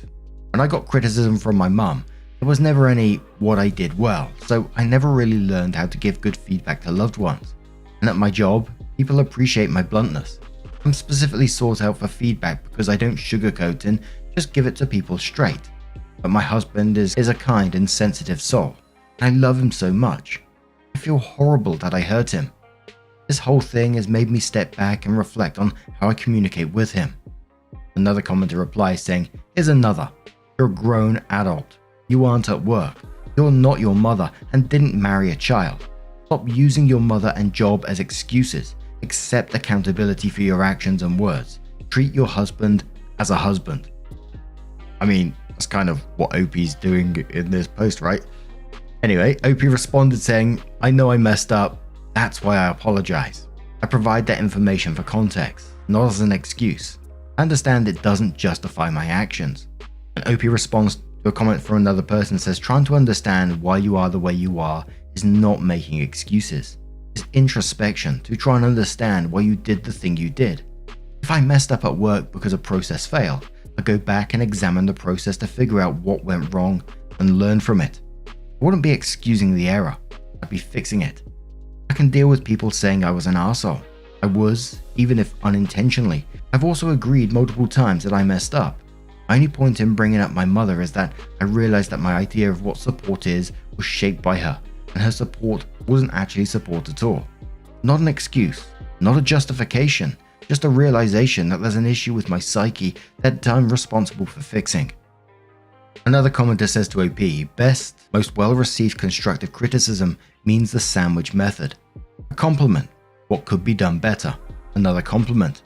I'm surprised you are so into the concept of constructive criticism, but don't actually do it correctly. But also, he kinda sucks too. You were the only one who didn't laugh. Sounds like he's willing to bend the reality to make you the villain of the story. Not much you can do about that, and if I were you, I would also correct that by pointing out most people didn't laugh. It may make him more hurt, but I'm not going to enable some alternative reality in which I was the bad guy just so he feels better. But you still should have done the sandwich. I'd apologize for being harsh and give him time. But you already apologized, so I guess give him time now. And in the future, take into account that sometimes people just want a pat on the back, not constructive criticism. OP says, I'm definitely the villain in his narrative right now, partially deservedly so, but I don't think I'm as bad as he's making me out to be. I've ruined stand-up for him and he never wants to perform again. But yeah, he was looking for a pat on the back and I don't do false praise. In hindsight though, when he asked if I liked it, I could have said, you have great stage presence and/or I'm really proud you did it. It's been a learning opportunity for me and has caused me to think a lot about how I communicate with him, not just about this. The commenter says, you are like a gender swap of the husband who goes, oh shucks, when his wife who has gained 15 pounds asks her if a new expensive dress she finds really beautiful makes her look fat. And he is honest and says he thinks it's awesome she's trying to improve her style, but yeah, she looks fat. Basically, you are right, but you're an arsehole. Not a marriage ending moment by any means, but maybe a sign that there's a part of your personality that is underdeveloped. People want to be told a fiction sometime, in particular about their appearance, about their sexual prowess or masculinity/femininity, or in this case about their creative work. Sometimes if you're not sure if someone wants support or suggestions on what can make it even better, the best thing to do is just give support first, then just ask if they want tips or feedback. Now I'm interested to see how you receive feedback. OP responds saying that's actually really insightful and helpful. I already knew we were gender swapped in most aspects. He's a stay-at-home parent and I'm the primary breadwinner. He's kind and nurturing. I'm cold and ambitious. He's creative. I'm analytical. We've actually discussed this issue before in regards to our child because I don't want to be an emotionally unavailable mum, but I hadn't realized how my issues were already impacting communication with my husband until this incident. Commenter says he's a stay-at-home dad. Oh, that makes it so much worse. He was trying to do something outside the home, something that might give him some identity other than your husband, and you crapped all over it. As a stay-at-home dad myself, that would be absolutely crushing. I'm not sure what you can do here, other than continue to be supportive and let time heal this. OP says you're right. I really want him to keep doing it because I think he has a lot of potential, but I absolutely effed it up and feel terrible about it. I didn't want to discourage him. I genuinely wanted to help him improve, but instead I made him lose motivation. I really don't know what to do. Hope that in time he actually does decide to go back into it. The commenter says he's never going to make it as a stand-up comedian if he can't take constructive criticism. OP says, I think he'll reach a point where he can take it. He's very open to critiques on his writing, but since it was his first time, he just wanted or needed encouragement. OP on their background and says, I'm not an expert in stand-up comedy. I did do improv comedy for over a decade and sketch comedy for about the same amount of time. So I'm not a complete novice, but it is different. My analysis was that because it was an extended joke, basically different spins on the same joke. If people don't buy into that initial joke, you've lost them for the whole set. And when the initial joke is a dick joke and the crowd skews older, realistically, you're going to lose quite a few people right from the start. I suggested if he wants to keep it, come up with variations on the dick joke or figure in a way to incorporate other jokes into the set, but keep the dick joke as the running theme, just not the sole joke. I stand by my criticism. I don't stand by my delivery. I think I kind of agree with OP. I don't really understand the comments in this one. I have to say that the criticism is warranted, but maybe the delivery and the timing just wasn't right. Maybe at that moment just saying, you know, really proud of you, you did a great thing. And then when it all wears off, then you can say maybe you could incorporate other stuff into your set. But people jumping on OP about making excuses, etc. I didn't get that at all. I felt very much like OP. It's just introspection. They're saying how they felt in that moment, that this is the way they are because of that reason. That's not an excuse. It doesn't sound like OP's trying to sidestep the subject at all or trying to get out of it, just trying to understand. I talk about a lot of families where I grew up, and you can see how their younger family life has shaped them to who they are today. I feel like I mention this all the time now since I've been going through it, but the book on emotionally immature parents and how they shape you at the same time, it just brought so much light to it all as well for me. But fair play to him for trying stand-up. There's no way on earth I would ever be able to try anything like that. But I can also imagine that, and I obviously don't know the ins and outs, but doing stand-up, and it's got to be brutal, especially in the beginning, right? I watched a Netflix series recently, you probably heard it, it went pretty viral, called Baby Reindeer, about this comedian who then gets stalked. But this comedian is basically doing small pubs and stuff, and his sets weren't being well received, and I just cringe. I can't deal with it. I literally had to put my face under the covers on those parts. But a couple of days later, OP comes in with an update and says, I gave my husband time and space like some of you suggested. And after a day, he brought it up with me again. He said my criticism was fair and helpful, but telling him what I did when I did hurt him and took away from an otherwise great night. Essentially, it wasn't what I said, it was when I said it. I apologized again, and I told him that I hoped he would continue to do stand-up because it seemed like it made him happy, and that some people there found him really funny. We talked for a while after that about his set. I used the shit sandwich technique you all suggested, and he said he agreed with and appreciated the feedback. He's still hurt because what I did will always cloud the joy associated with his first stand-up experience. And he says he doesn't know if he wants me to come see him if he does it again, which I agreed was fair. Although I hope he does eventually let me come. But overall, I think we're in a good place. We're going on a date this weekend, and we're both really looking forward to it. As far as my mother, some of you seem to think that I was using her criticism of me to excuse my behavior. I wasn't. I was trying to explain that in my child brain, I interpreted my mum tearing me down as love. Because how else do you rationalize that as a young child? And because that's how I learned to show love. That's what I did to my husband. People told me I should have been supportive, but I thought I was being supportive because that's how it was modeled for me. It's something I hadn't confronted until I was lying awake trying to figure out why I would hurt someone I love. Now that I know, I asked my husband if I'd been overly critical of him before. He said yes, but up until this point, he'd shrugged it off and let it go. I told him to please call me out on it going forward. It might be the way I am right now, but it's not the way I want to be, especially for our child. Now that I figured out the root of the problem, I feel like I have a better chance of changing myself. Others have said that my husband doesn't have the mentality to succeed in comedy because of his reaction to my criticism. Maybe, maybe not. I think he would have been receptive to it if I had waited until the excitement and post-performance high had worn off. And getting negative feedback from your spouse is different than random strangers. Lastly, more than a couple of you suggested I give him a BJ so he gets over it. I'm not planning on using sex to replace communication in our marriage. I'm kind of surprised that works for anyone, to be honest. To everyone who replied, thank you for your input. I feel like I've learned a lot in the past 48 hours, and I'm slightly mortified that this has apparently been a thing my husband has been suffering in silence with for a while now. Hopefully this will help me be a better partner going forward. And I think communication wins the day once again. I'm pretty happy with that, and I'm glad that OP understands that, it could have been delivered much better at a better time, and seems to find the root of some of the issues in her life, aka her mother, and said to him, if you feel that way in the future, call me out on it, please. Which I think is a good attitude to have, and one that can only benefit them both as a couple. But what do you guys make of this situation? Let me know your thoughts down in the comments below, and let's move on to another story. Our next story comes from Father's Day 22 from the Am I the Arsehole subreddit, and says, Am I the arsehole for not spending Father's Day with my son?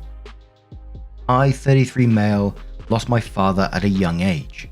Ever since then, I spend Father's Day at his grave and visit him places that are important to him. My wife has always been supportive of this. but last year that changed. Our son, 6 now, 5 then, wanted to attend this Father's Day festival with me. I told him that I already had plans, but he was welcome to join me and learn about his grandfather. Son didn't enjoy the day. He was very bored at the gravesite, and I repeatedly had to direct him away from other graves. The long car rides were also a lot for him.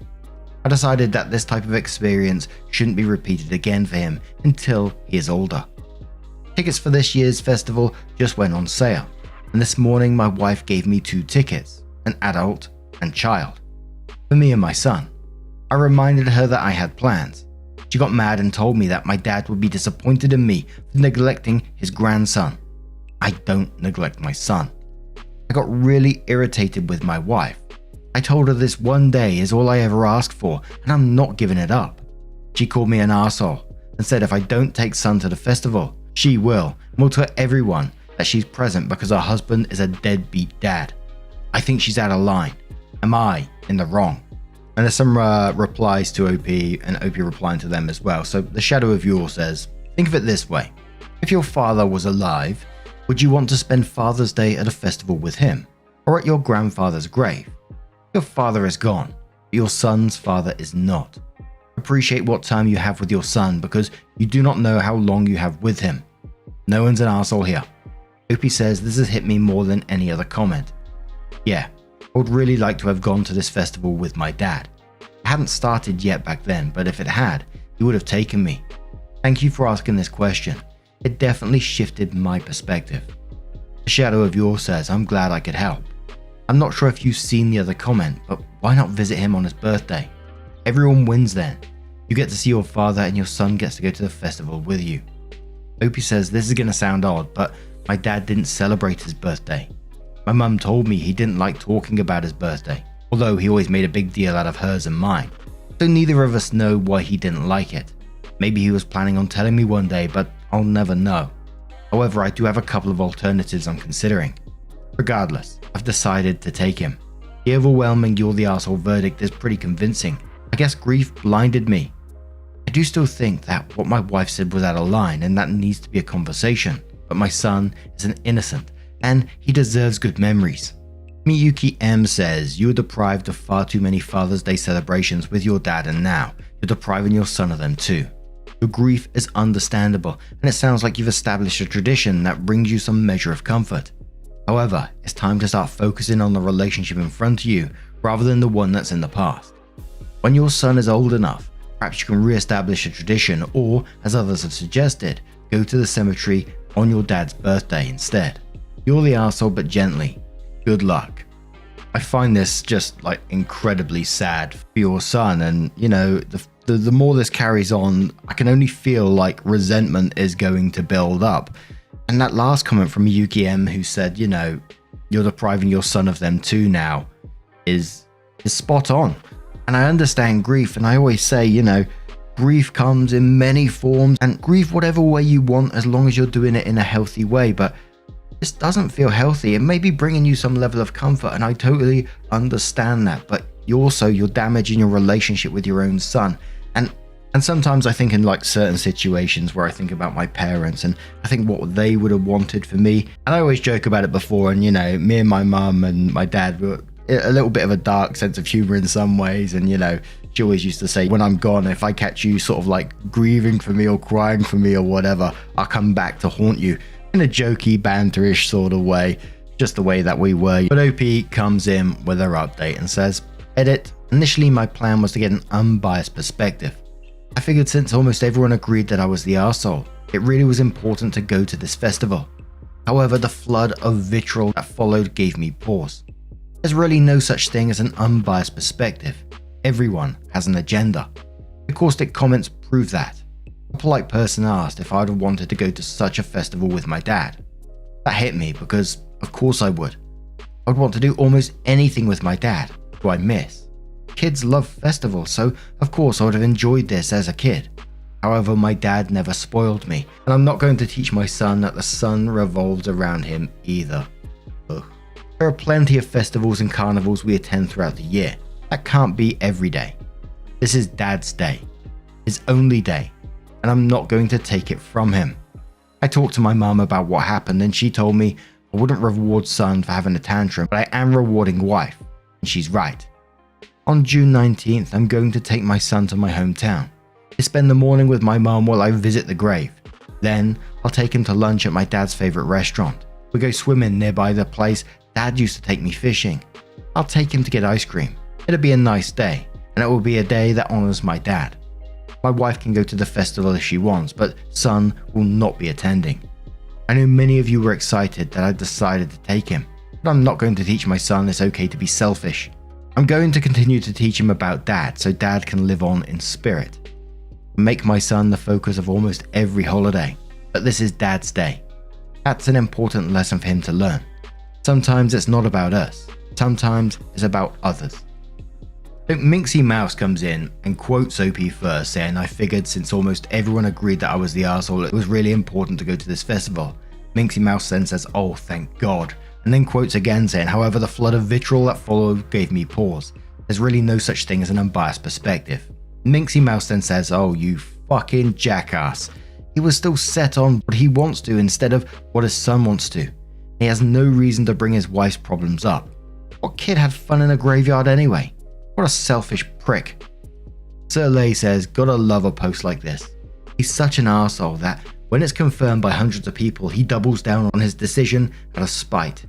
Imagine being completely in control of a narrative that is presented to complete strangers and you still accuse people of being biased. This guy sucks. Glad he loves his dad because this kind of attitude isn't going to have a son falling over his grave in the future. And one more comment which says, I'm going to teach my son not to be selfish by being extremely selfish and disregarding his feelings. What a terrible dad. I'm just shaking my head here. I can't. Oh, that's incredibly sad for the son. I don't know what to say. I can only imagine what the grandfather would be saying to his own son in this situation. Certainly, I hope he would be anyway. But now, I'm going to turn this one to you guys. What do you guys make of this situation? Let me know your thoughts down in the comments below. Our next story comes from Matt C. Sweet, who says, being called entitled for changing my locks 2 years ago. What? This is a weird story that just happened over the weekend, and I thought you all might enjoy it. So, Saturday night, the missus and I are lying in bed trying to go to sleep, and I hear some noise from the back door. Storm door opens and slams shut. I'm not fully asleep yet, so I put on pants and a shirt I can find and grab my trusty shotgun. Oh shit. We moved to the mountainside and most of the area is still wooded. Living in such condition, wild animals are an issue. We have bears, coyotes, raccoons and bobcats to name a few. So as I'm moving to the back door, I hear a window break in the back garage. I look out and see someone breaking into my garage. I scream for the wife to call the sheriff's office. Around here 911 doesn't work well for breaking in. We're connected with a couple of counties and it gets confusing for them. We get quicker response by calling them directly. I'm now in go mode thinking some meth head is trying to score some tools for some quick cash. Got out the house and noticed this person's truck is still running. I did the only thing I could think of and took the key out of the truck and put it in my pocket and waited for the deputies to show up. Took them 20 minutes to show up. One was state police, the other was a local sheriff deputy who were doing radar 10 miles up the road. Wife and I know them both. With my gun in hand, I told them someone was in the garage. I haven't approached it yet, but here's the key to the perp truck. They go in, gun dawned out, and deal with the situation. The dude was passed out on an old bench seat for an old truck I have by the tool bench. They wake him up and arrest him with little to no issues, other than him screaming profanity at them. They told me that I can press charges and to come in on Monday to file the paperwork. He's not getting out anytime soon. On top of his breaking in, he's been charged with a DUI. Yesterday, I spent the day traveling, trying to fix a window this arsehole broke, since no stores that are open on Sunday in my local area. While in my travels, I'm fuming at the fact that I'm having to do this repair on a piece of junk door from the 70s. My wife was telling me to maybe let him go with a warning, but I'm having none of it. So this morning I went to the sheriff's office. The same deputy was there that arrested the perpetrator. So I asked him how the ride with the dude was. This is the version the officer gave me. The officer says, "Why did you break into the garage? Herb says I was trying to get my stuff back, but someone changed the lock. Officer says, you know they purchased that place from Kevin 2 years ago, right? Herb says, what? That doesn't give them the right to change a lock without telling me. Officer's like, yeah, they can. You haven't been in that house for like 4 years. And I was the one who got you out of that house because you beat the hell out of your old lady. That's twice I get to arrest you on the same property. He replies, but he shouldn't be entitled to change the locks though. Where else am I supposed to go? A little backstory on the property. We purchased it from Kevin, who's a school board member, and gave us a decent deal on the property. He had the property as a rental for his nephew for a few years. When his nephew started walking in his dad's footsteps by getting drunk and beating his girlfriend at the time, he evicted him from the property 2 years before we purchased it. When he evicted him, he emptied the contents of the garage as all scrap metal. He found that out Sunday morning when his uncle paid him a visit in jail. Kevin had other renters on the property after. He sold it to us because he didn't want the responsibility of it anymore. He's being charged with trespassing, criminal trespassing, breaking and entering, driving under the influence, and property damage of less than $500. OP, you are one cheeky so-and-so, changing those locks without that guy's permission. What the hell? It sounds like an absolutely messed up person though, but Narrow Butterfly says, that reminds me, I forgot to give our new driveway gate code to the meth heads down the street. Ice the Pressure says, oh dude, you gotta get on that. Most Artichoke says, I can't believe you changed the locks without telling him, and you didn't even give him a key. Around here, he would have been shot. He's lucky you hung back and called the cops. The OP comes in to update the post and says, so it's been a while. I didn't have a chance to meet with Kevin last Thursday, so I spent the day dealing with police who just decided to bring the attorneys who's going to be prosecutor for this case. He was very impressed that I still had all the original receipts for all the tools due to last year's court case. All they would tell me is, because of how much in tools he had access to steal, he would be charged with criminal trespassing, breaking and entering, with malicious intent and attempt of grand larceny. Which all makes sense. He would not comment on the possible DUI charge. Just asked for the footage of him driving in and shows me taking the key out, back in the story I gave the original officer. They were pretty happy with the evidence and said I should be able to get $500 for the damage done to the door as restitution. As for Kevin, we had coffee yesterday and he spilled the beans on his nephew. I asked him if his nephew was the reason he gave us a good deal on the property, and he said no. He felt most of the property around here are too overpriced and was excited about what my wife was bringing to the school, and he wanted to make sure she wasn't going to struggle while living here. I'm still doing all kinds of work on the house since it was pretty much 70s to 80s type setup. When the nephew was arrested, he was put into the drunk tank and used his phone to call his uncle. He was still so drunk that the officer had to get the number for him. He then told Uncle Kevin, "Get your ass down here and bail me out right now." Kevin responded with, "I'll see you in the morning, son." So Sunday morning, he went there to have a little chat. So since he was evicted after his arrest, he skipped town before his court case of assault and battery. His other cousin bailed him out and had skipped out on his bail. Cousin lost $750 on his bail, but it doesn't end there. He asked him what he did to support himself. He wheeled and dealed, as he put it, worked a few cash construction jobs and farm jobs. Where, get this, he admitted to go back and steal tools, material and parts to sell them in 3 states. He'd been to West Virginia, Kentucky and North Carolina. He ended up getting decent at locating parts and selling them.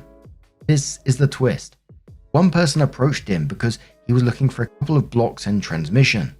He was offering $5,000 for those parts. Then he remembered that those exact parts sitting in his old garage in Virginia, and he was going to get them. He doesn't remember Saturday evening too well. He just remembered trying to use his key and it didn't work on the house, and then noticed the door on the garage and tried to get in there since it never had a lock. But I found one that works. That's when Kevin broke the news that after a month of him skipping town, he cleared everything from the house and garage, brought in a dumpster from a scrap metal and got $850 for all the metal found in the garage. So we asked him, what did he do with the money? He said he approached his other nephew to reimburse him for the bail money, but the nephew declined and offered it to the now ex-girlfriend. This boy lost his shit on his uncle and demanded he put up bail money. Then he asked if his truck was still at my place. He said no, state police has it. He turned white as a ghost. The plates he has on his truck are stolen tagged from North Carolina.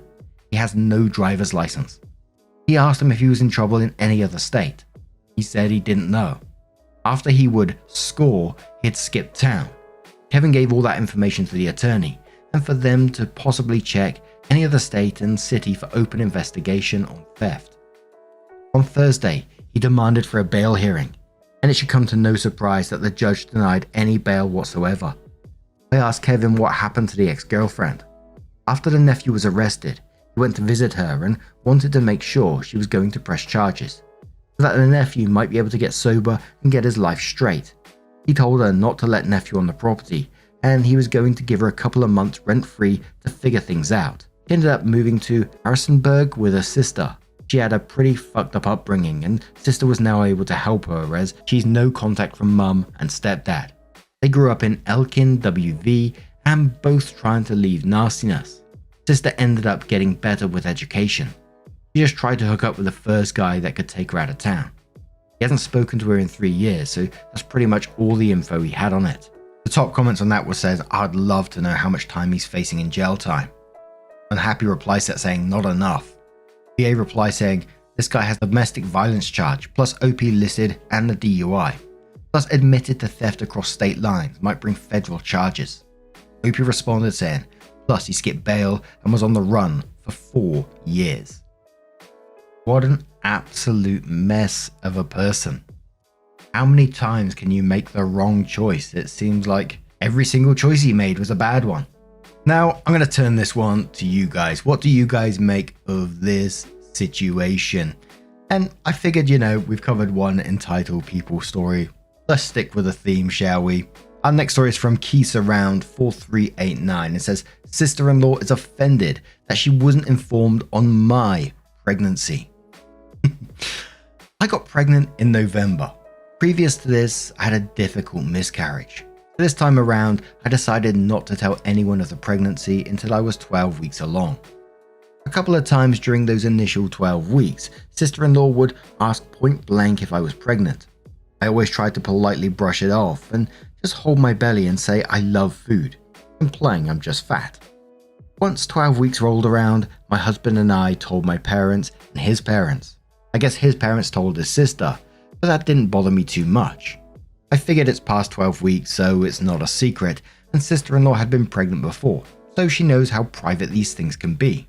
Well, apparently, I was wrong.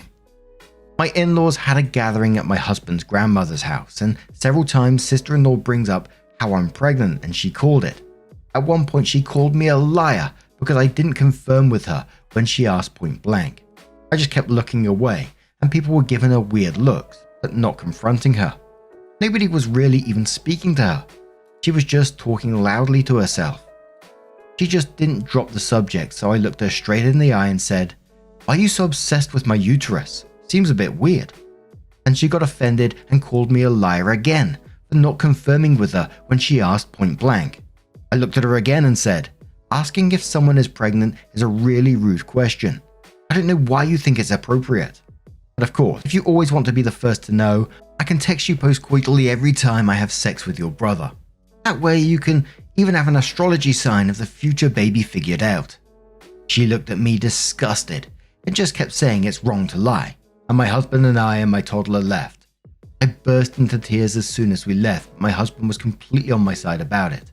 His mum even called me the next day to say she spoke to sister-in-law to say she was inappropriate. Sister-in-law now refuses to look at me for any family functions. Easier for me. Absolutely, I mean, that's a positive on the end right there. I just wonder what goes through their head. Does anything go through their head to even think this is acceptable? Like, I'm going to spurt this out in front of a family gathering of all places as well. Absolutely bizarre ass behavior. Blue Dandelion comes in with our next story. I saw this one and, little public stuff going on. I always get excited about it. Entitled people get on our table when we had already reserved it, and then get annoyed when they're kicked out. So this happened 2 years ago or so. My parents and I were in Madrid during Easter as tourists. We had a good morning and my mum decided to call a restaurant she'd seen on Google. I had good reviews on it to reserve a table so we could eat lunch there. It took us around 20 minutes or so to get to the restaurant, and when we got there, we saw all the tables in the terrace were occupied. We were confused because my mum had asked to eat in the terrace on the phone call. because the weather was nice and since it was a beautiful day, we wanted to enjoy it outside. Apparently, a couple had sat down on our table without seeing the small sign saying reserved table on it to get some drinks and a snack. They didn't have any drinks yet though, so they must have sat down a few seconds before we arrived. The waiter sheepishly asked them to leave, since we had reserved the table, and the woman scoffed but ended up getting up with a huff. The man approached us, rolled his eyes and said, "Right, this is because you want to eat lunch here, and that takes precedence over having some drinks, right?" Typical. My mum raised her eyebrows at him and told him coldly, "No sir, you're being kicked out because we made a reservation to eat outside on the terrace and you took our spot. I have the phone call to prove it. Do you want to see it?" And she took out her phone, ready to show it to him. The man ended up grumbling and going away with the woman. Needless to say, the meal was delicious and the weather was very nice. 10 out of 10. I had a little bit of a drama myself recently with reserved seating. Don't have an ending to it yet, but I will keep you updated if we ever do get an ending to it. But basically for my birthday, a family member bought me a couple of tickets to a local comedy show that was going on. Pretty difficult to get tickets for, but they bought them from someone else because they had some spares. I thought, fantastic, I can't wait. I was looking forward to it, you know. Got there, had a couple of drinks, went to my seating, and there was someone sat in my seats. I was looking up and down, making sure I had the right seats, checking the seat numbers. There was definitely someone in my seat. So I went over to him and I said, "Excuse me, I don't mean to be rude. Is this seat B12 or whatever it was?" They just looked me straight in the face and went, "Yep, that's B12." And they pulled out the tickets, and I had the ticket with a set. I had a printed ticket. They had like official tickets. And so I was like, "What the hell?" So I said, "Oh, somehow I've got the same seat number as you." They seemed to be confused. I was confused. I went to the reception to find out what the hell was going on. And after about 10 minutes or so of this going on, the lady on the reception tells me that those tickets that I had were cancelled the night before by the person who originally bought the tickets. So it wasn't my family member who bought it off that person, but it was that person themselves apparently cancelled those tickets. So as you can imagine, I was a bit pissed off and I looked like a right tit. But just at the same time, as I was doing that, a lady came up and she wanted to get a refund on a couple of tickets because she had 2 spare. And I was like, "Hell, if you're selling those tickets, I'll buy them off you." I had to buy these tickets in the end, which was no hassle, and I really enjoyed the show. But at the same time, there was a guy to the left of me who was offering me tickets, and I thought he was trying to sell me at the same time. I was confused, I was flustered, but he was trying to give them me for free. And it turned out he was the dad of the guy who was running the comedy show. So he had some spare tickets anyway, and it was really nice. He came up to me and we had a little chat afterwards, and so did the main comedian. So I went to a bar down the road afterwards and met him there, and the main comedian came up and had a chat and said sorry about the hassle and went over our story, and it was really nice in the end. But we still don't know if that woman actually did cancel the ticket or not, or there was some confusion somewhere along the line. I really want to know, but I'm not sure if I'm ever going to know. But let's have one more little entitled people story. It's got a little paragraph update at the very end of it, but it's from Nagi, who says, "Neighbor's mother wants my husband's parking spot permanently." Our car was stolen in June and returned to us at the end of July. It's being worked on, and my husband has had to tell our neighbor's mother, who visits, she can no longer park in our parking spot. All is well and good until today, when I'm coming home from some errands. This lady is on our stoop. I love a stoop. The only time I can remember stoop being used is in the Hey Arnold cartoons. But anyway, this lady is on our stoop, asking for my husband and if there is a way he can extend her parking allowance in our spot. She explains she's moving into the townhouse next to us to help care for her grandkids, and she sees that our car is a lost cause. She has said that us losing our car was great, so she can park closer to the townhouse and not have to park on the street. What I told her and what my roommate/landlord has told us is thus: the car is being returned and instated in October, and you have until then to make arrangements. This woman, who I'm assuming has no sense of reality, said the chances of our car ever working is nil, and that we should just give her the parking spot. Our townhouses have assigned parking, and guest parking spots are adjacent. I told her she has to wait till my husband comes home and talk to him. She literally said she won't talk to him and will just take the spot whenever she wants, regardless if we get our car working or not. The car is currently at my husband's father's being worked on. I know it seems petty, but I'm considering calling a tow truck the next time she does this. Do it, tow truck. Can we say tow truck like we do tree lawn from now on? Tow truck, tow truck. And that's basically the only choice in this, right? Because she ain't going to see any logic in any other way. She's told you she's going to be parking on your drive regardless whether you like it or not. You can just get stuffed apparently. But Opie comes in with an update and says, neighbor who is the son of the woman has gotten involved and sided with us on the matter. He has told his mother to park in the guest parking spots from now on, or do not come here at all. She also lied to me about moving in. Big surprise. So far, I was given a blessing if she does it again to call a tow truck. We did have someone park in our spot, but he asked if it was okay. He was part of a home inspection because one of our neighbors is selling his townhouse and was only there for 20 minutes. I've mentioned this before, but there's a school down the road from me, and next to the school there's like an area where there's a bunch of houses and drives and stuff, and every morning people dropping off their kids come drive in and park on people's drives for 10-15 minutes or so, and I'm always incredibly frustrated for those neighbors. That would get right on my tits. And it's not like these people are asking to do it. They don't knock on the door and say, oh, do you mind if I park on your drive for 5 minutes or so? They literally do it. I saw someone once park on someone's drive and then start emptying out their car into their bin. I know it's a bin. It's better than being on the floor. But to do that, the entitlement to do that on someone's drive, I just find wild. The thought process that goes through your head. Cheeky bastards. But what do you guys make of this situation? Have you had yourself a little entitled neighbor drama? Let us know your thoughts down in the comments below. Our next story comes from Scared of Love. But within the story, there's a reply from one of the friends that's in the story as well. This story is titled, Am I the Arsehole for asking my friends what flavor their wedding cake is? A story about cake, that gets me excited. I, 22 female, am in the wedding party of my friends we will call M, 25 female, and Ro, 25 male, who will be getting married in about 2 months. I've been really excited for the wedding since it'd be an opportunity for all the friends from college to get together for the first time in 2 years. Not to mention, M and Ro are my best friends. Or at least, I thought they were. We have a Discord for all the wedding stuff and they have a channel about food. They've been really good about being open about the food they intend to have at the reception, including vegan, vegetarian, gluten-free options for everyone, and answering questions, so I didn't think there would be any contention if I asked a question. Anyway, about 4 days ago, I posted a message into Discord asking, hey, what flavor is the cake gonna be? I want to mentally prepare myself. Lol. I think looking back, my choice of extra words is what caused all this. But I meant it in the sense that I have a long documented dislike of chocolate flavored foods like cake or ice cream. So I added it in the event the cake was chocolate. I received a private message back that the cake would be chocolate, and if I had a problem with it, then I could shove it, because it was their wedding, not mine. And I felt really taken aback by this response.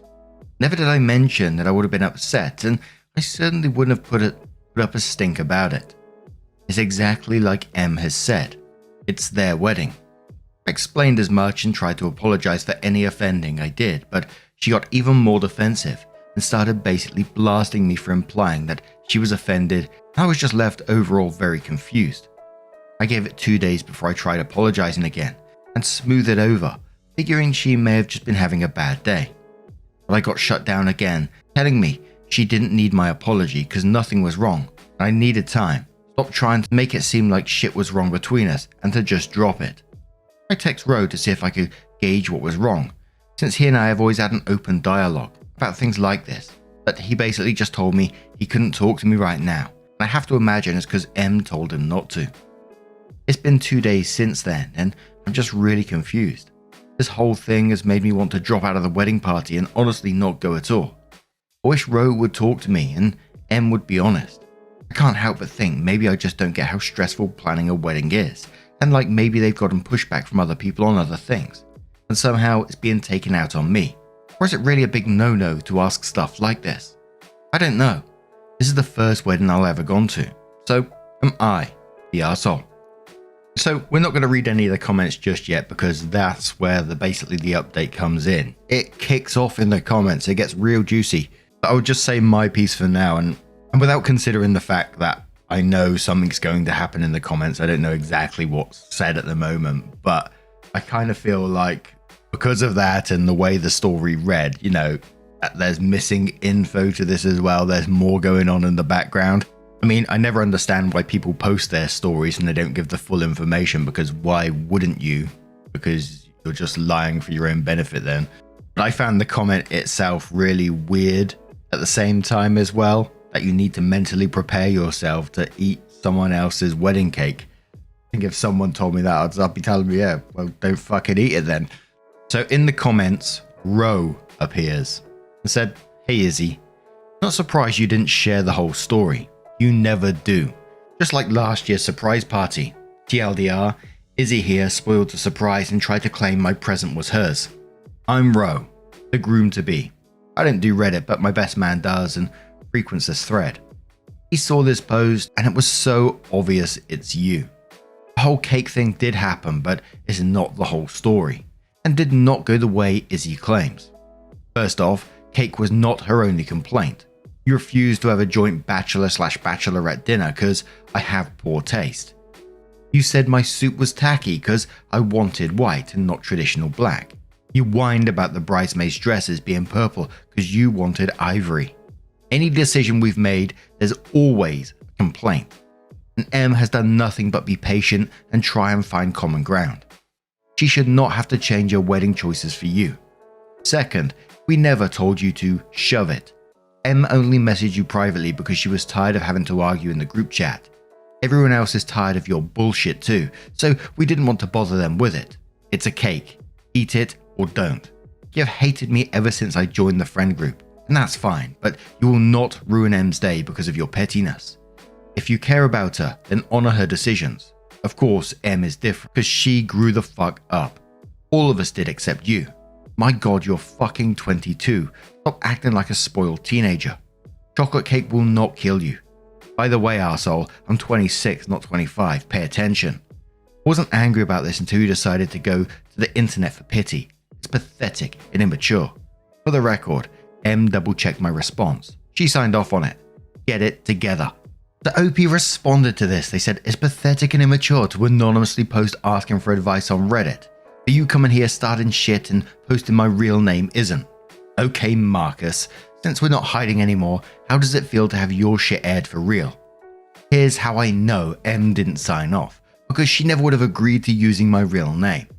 You're just trying to get me upset at her too. She's my best friend, and I should have known you'd do this.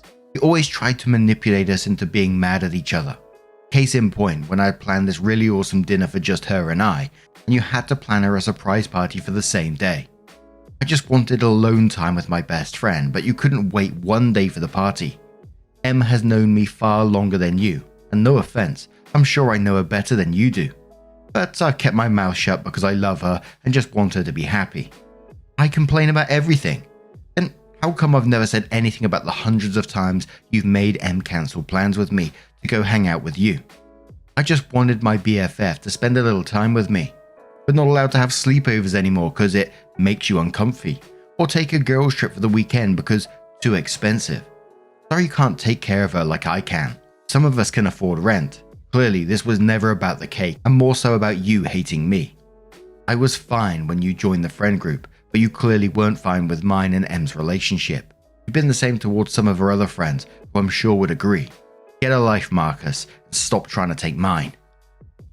So Ro comes back in, or Marcus, and says she was fine using your name. You brought this to the internet, not us. If you didn't want this attention, don't post. The plan was for you to distract her while we set up the party by taking her to a movie.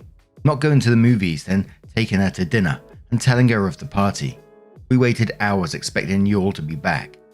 I've never once made him cancel. She always did that on her own, and not frequently at all. You've had plenty of time alone with her. Just because she spends time with me too doesn't mean I'm forcing her to. And yes, a trip to multiple countries across Europe is very much too expensive. We already live paycheck to paycheck, which you know. I know money isn't a concern for you, but it very much is for us. Not all of us have apartments paid for by dad. Nobody else seems to think the same things about me, and if I'm wrong, I will gladly listen and change, but that requires communication directly, not anonymous Reddit posts. You may have known her longer, but you clearly don't know M well. You fail to see how miserable your comments and attitude have made her these past few months. For her sake, knock it off. The OP comes back into it and says, "Paid by daddy. Real mature arsehole. You know I work hard like everyone else. It's not my fault my parents made better decisions than yours and can actually help their kids. And of course, I wasn't just going to take her to the movies on her birthday. A ruse or not, it was still her birthday and she's my friend and I love her and wanted her to have an actual decent meal, other than the shitty pizza you bought for her.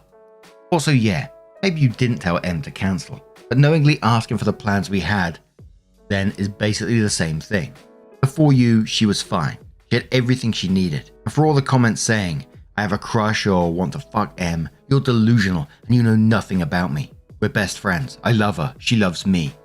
Not my fault that we have a natural chemistry that everyone over the internet can feel, but it's not like that. Marcus, you're an arsehole.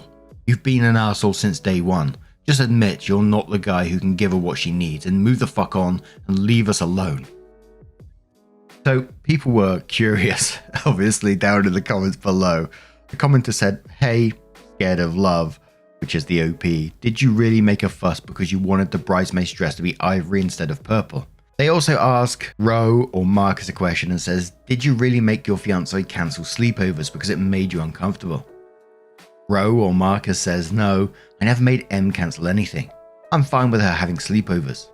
Izzy wanted to do it at our apartment and kept begging M to have me sleep on the couch so I wouldn't ruin girls' night. For the record, M shut it down, not me. She's capable of making her own decisions. I trust her to set her boundaries. If I came off as uncomfortable, Izzy never mentioned it till now." The commenter says, "Does M even still want Izzy there? Because Izzy's sounding more and more unhinged. How did she try to steal your birthday present to Izzy?" Marcus replies saying, "M still wants Izzy there. They've been friends for years. I won't make her kick her out, but I'm starting to reach a point where I want it. And no, she didn't steal it. She claimed she purchased the gift because I was too poor to afford it. It was a rather expensive purse M eyed once while shopping but couldn't get at the time, so I saved for it." And a final comment from Marcus who says, "You're proving my point. I'm not going to argue over Reddit anymore over this, especially if you're going to talk about my parents like that when you know full well why they aren't rich. Either message us in private or drop it altogether. If this is how you really feel, don't bother coming to the wedding." And obviously, there's always people that's skeptical about these kind of posts when there's back and forth between people in the comments, but I've got to say I'm for it. And I got to agree with that comment where it said the OP sounds like they're becoming more and more unhinged with their comments. You know, they're getting married and she's saying, "Why don't you just move on and leave us the fuck alone?" Like, he's just going, "All right then." And talking about their connection and all this kind of stuff. But Marcus or Ro said that M still wants Izzy there because they've been friends for years. If someone's been talking about you in this way in this post, why would you want this person at your wedding as well? It just sounds like you're inviting drama into your wedding there. It sounds like such a bad idea. But what do you guys make of this situation? What do you make of it? What would you do if you was in their position? Would you still, just carry on as normal with your wedding or not? And this all started with cake. I love cake. I don't know why I said that. Anyway, what do you guys make of this one? Let us know your thoughts down in the comments below. And let's move on to another story. So our next story does have an update as well. It's from the Am I the Arsehole Here subreddit. I saw in the title Neighbors and I was like, hell yeah, I'm in there. It's titled, Am I the Arsehole Because I Told My Neighbor's Kid to Fuck Off. I live on the top floor of a house. It's a 1-bedroom and my boyfriend and I chop and change at where we decide to stay for some weekends. He has a 7-year-old daughter, but she doesn't stay at mine because of the size. And the solid fact that we're not related, unless it's an emergency and she has nowhere else to go. She's visited. We've been together for 4 years. Downstairs is an unassuming family. A father, a police officer, a mother, profession unknown, and a toddler. They're fairly quiet and utilize the space at the back for the child to run and play while I typically use and maintain the front yard. I'm not a child person and had refused their ask to babysit, but do say hello to the adults when I see them. I wave to the child too. The toddler is inquisitive. He tries to open my packages despite my saying how deeply inappropriate I find it. Just bring it in, put it by the stairs and tell the kid to leave it alone. And most recently, he has left some tacky toys on the stairs and there hasn't been cleanup. I've asked the parents to make their child tidy up because if I fall, my insurance won't be the ones paying. I have a joint condition and injure easily, so I don't need the extra worry of some idiotic toy cars everywhere. The child also has been constantly asking to go into my apartment to his mother, and she says, "Oh, my sweet baby, we can ask." I've said no. I don't like children. I don't want one in my space, running their sticky hands over my things. I don't believe I owe them an explanation as to why I don't want their child stinking my place up. I don't believe I'm a teaching moment for their kid to learn boundaries and how he isn't entitled to go wherever he wants to. I shouted at him. Not only did he try to open yet another package, this one was a care package from my sister as I live abroad, and she screeched and cried, "Mine, mine!" To which I turned and said, "No, it isn't yours, it is mine. Go away and find your parents," before trying to ignore this pathetic tantrum and went inside, only to be followed, with him trying to hit and bite. I turned around and said, "Fuck off, you annoying little brat. Cry to someone who gives a fuck." I then tripped on one of his stupid little toy cars and dislocated my knee. The toy was destroyed as it became dented and scratched because I stepped on it. Of course, the parents were horrified, but I have, thus far, refused to engage. I've also had my packages rerouted to my boyfriend's, but he lives on LI, and I live in Queens, so it's inconvenient. I called the landlord who reminded them that opening of mail not addressed to them is a felony. I'm sick and tired of parents who think their bratty children are entitled to go wherever they want, do whatever they want, and touch whatever they want, with their pinworm-infested hands. Just want to know for my insanity though, am I the arsehole? Edit. I wish I hadn't shouted at this child, but my limit of asking the stairs to be clear, my packages to be left alone, and my right to space respected were constantly violated. I don't want to be bitten and hit by a toddler because he can't get his own way. I also said I wasn't a kid person, not that I hated them. Not particularly enjoying the company of toddlers doesn't mean my boyfriend picked an absolute monster. A 7-year-old isn't a toddler. She has some respect for my space and isn't a brat. Edit. I may have asked for judgment on the situation, but I didn't ask for judgment on my relationship. Jiggle your titties and flap those concerned vagina lips elsewhere. The only person able to pass judgment on that is my boyfriend. Womp womp, ladies. Library Mouse says, "Why haven't you thrown away the toys left on the stairs or floor for you to injure yourself on, or purposely and carefully stepped on the toys to break them? He would learn eventually. And everyone open packages should be reported as theft." OP says, I wanted to be as empathetic as possible, even if I'm not fond of toddlers. I get that they need reminders, but I don't want to be a teaching moment. It's not my responsibility. I've shoved this shit to the side or right outside their door. If it continues, I'll be binning them. Eucalyptus says, "Father of 3 here.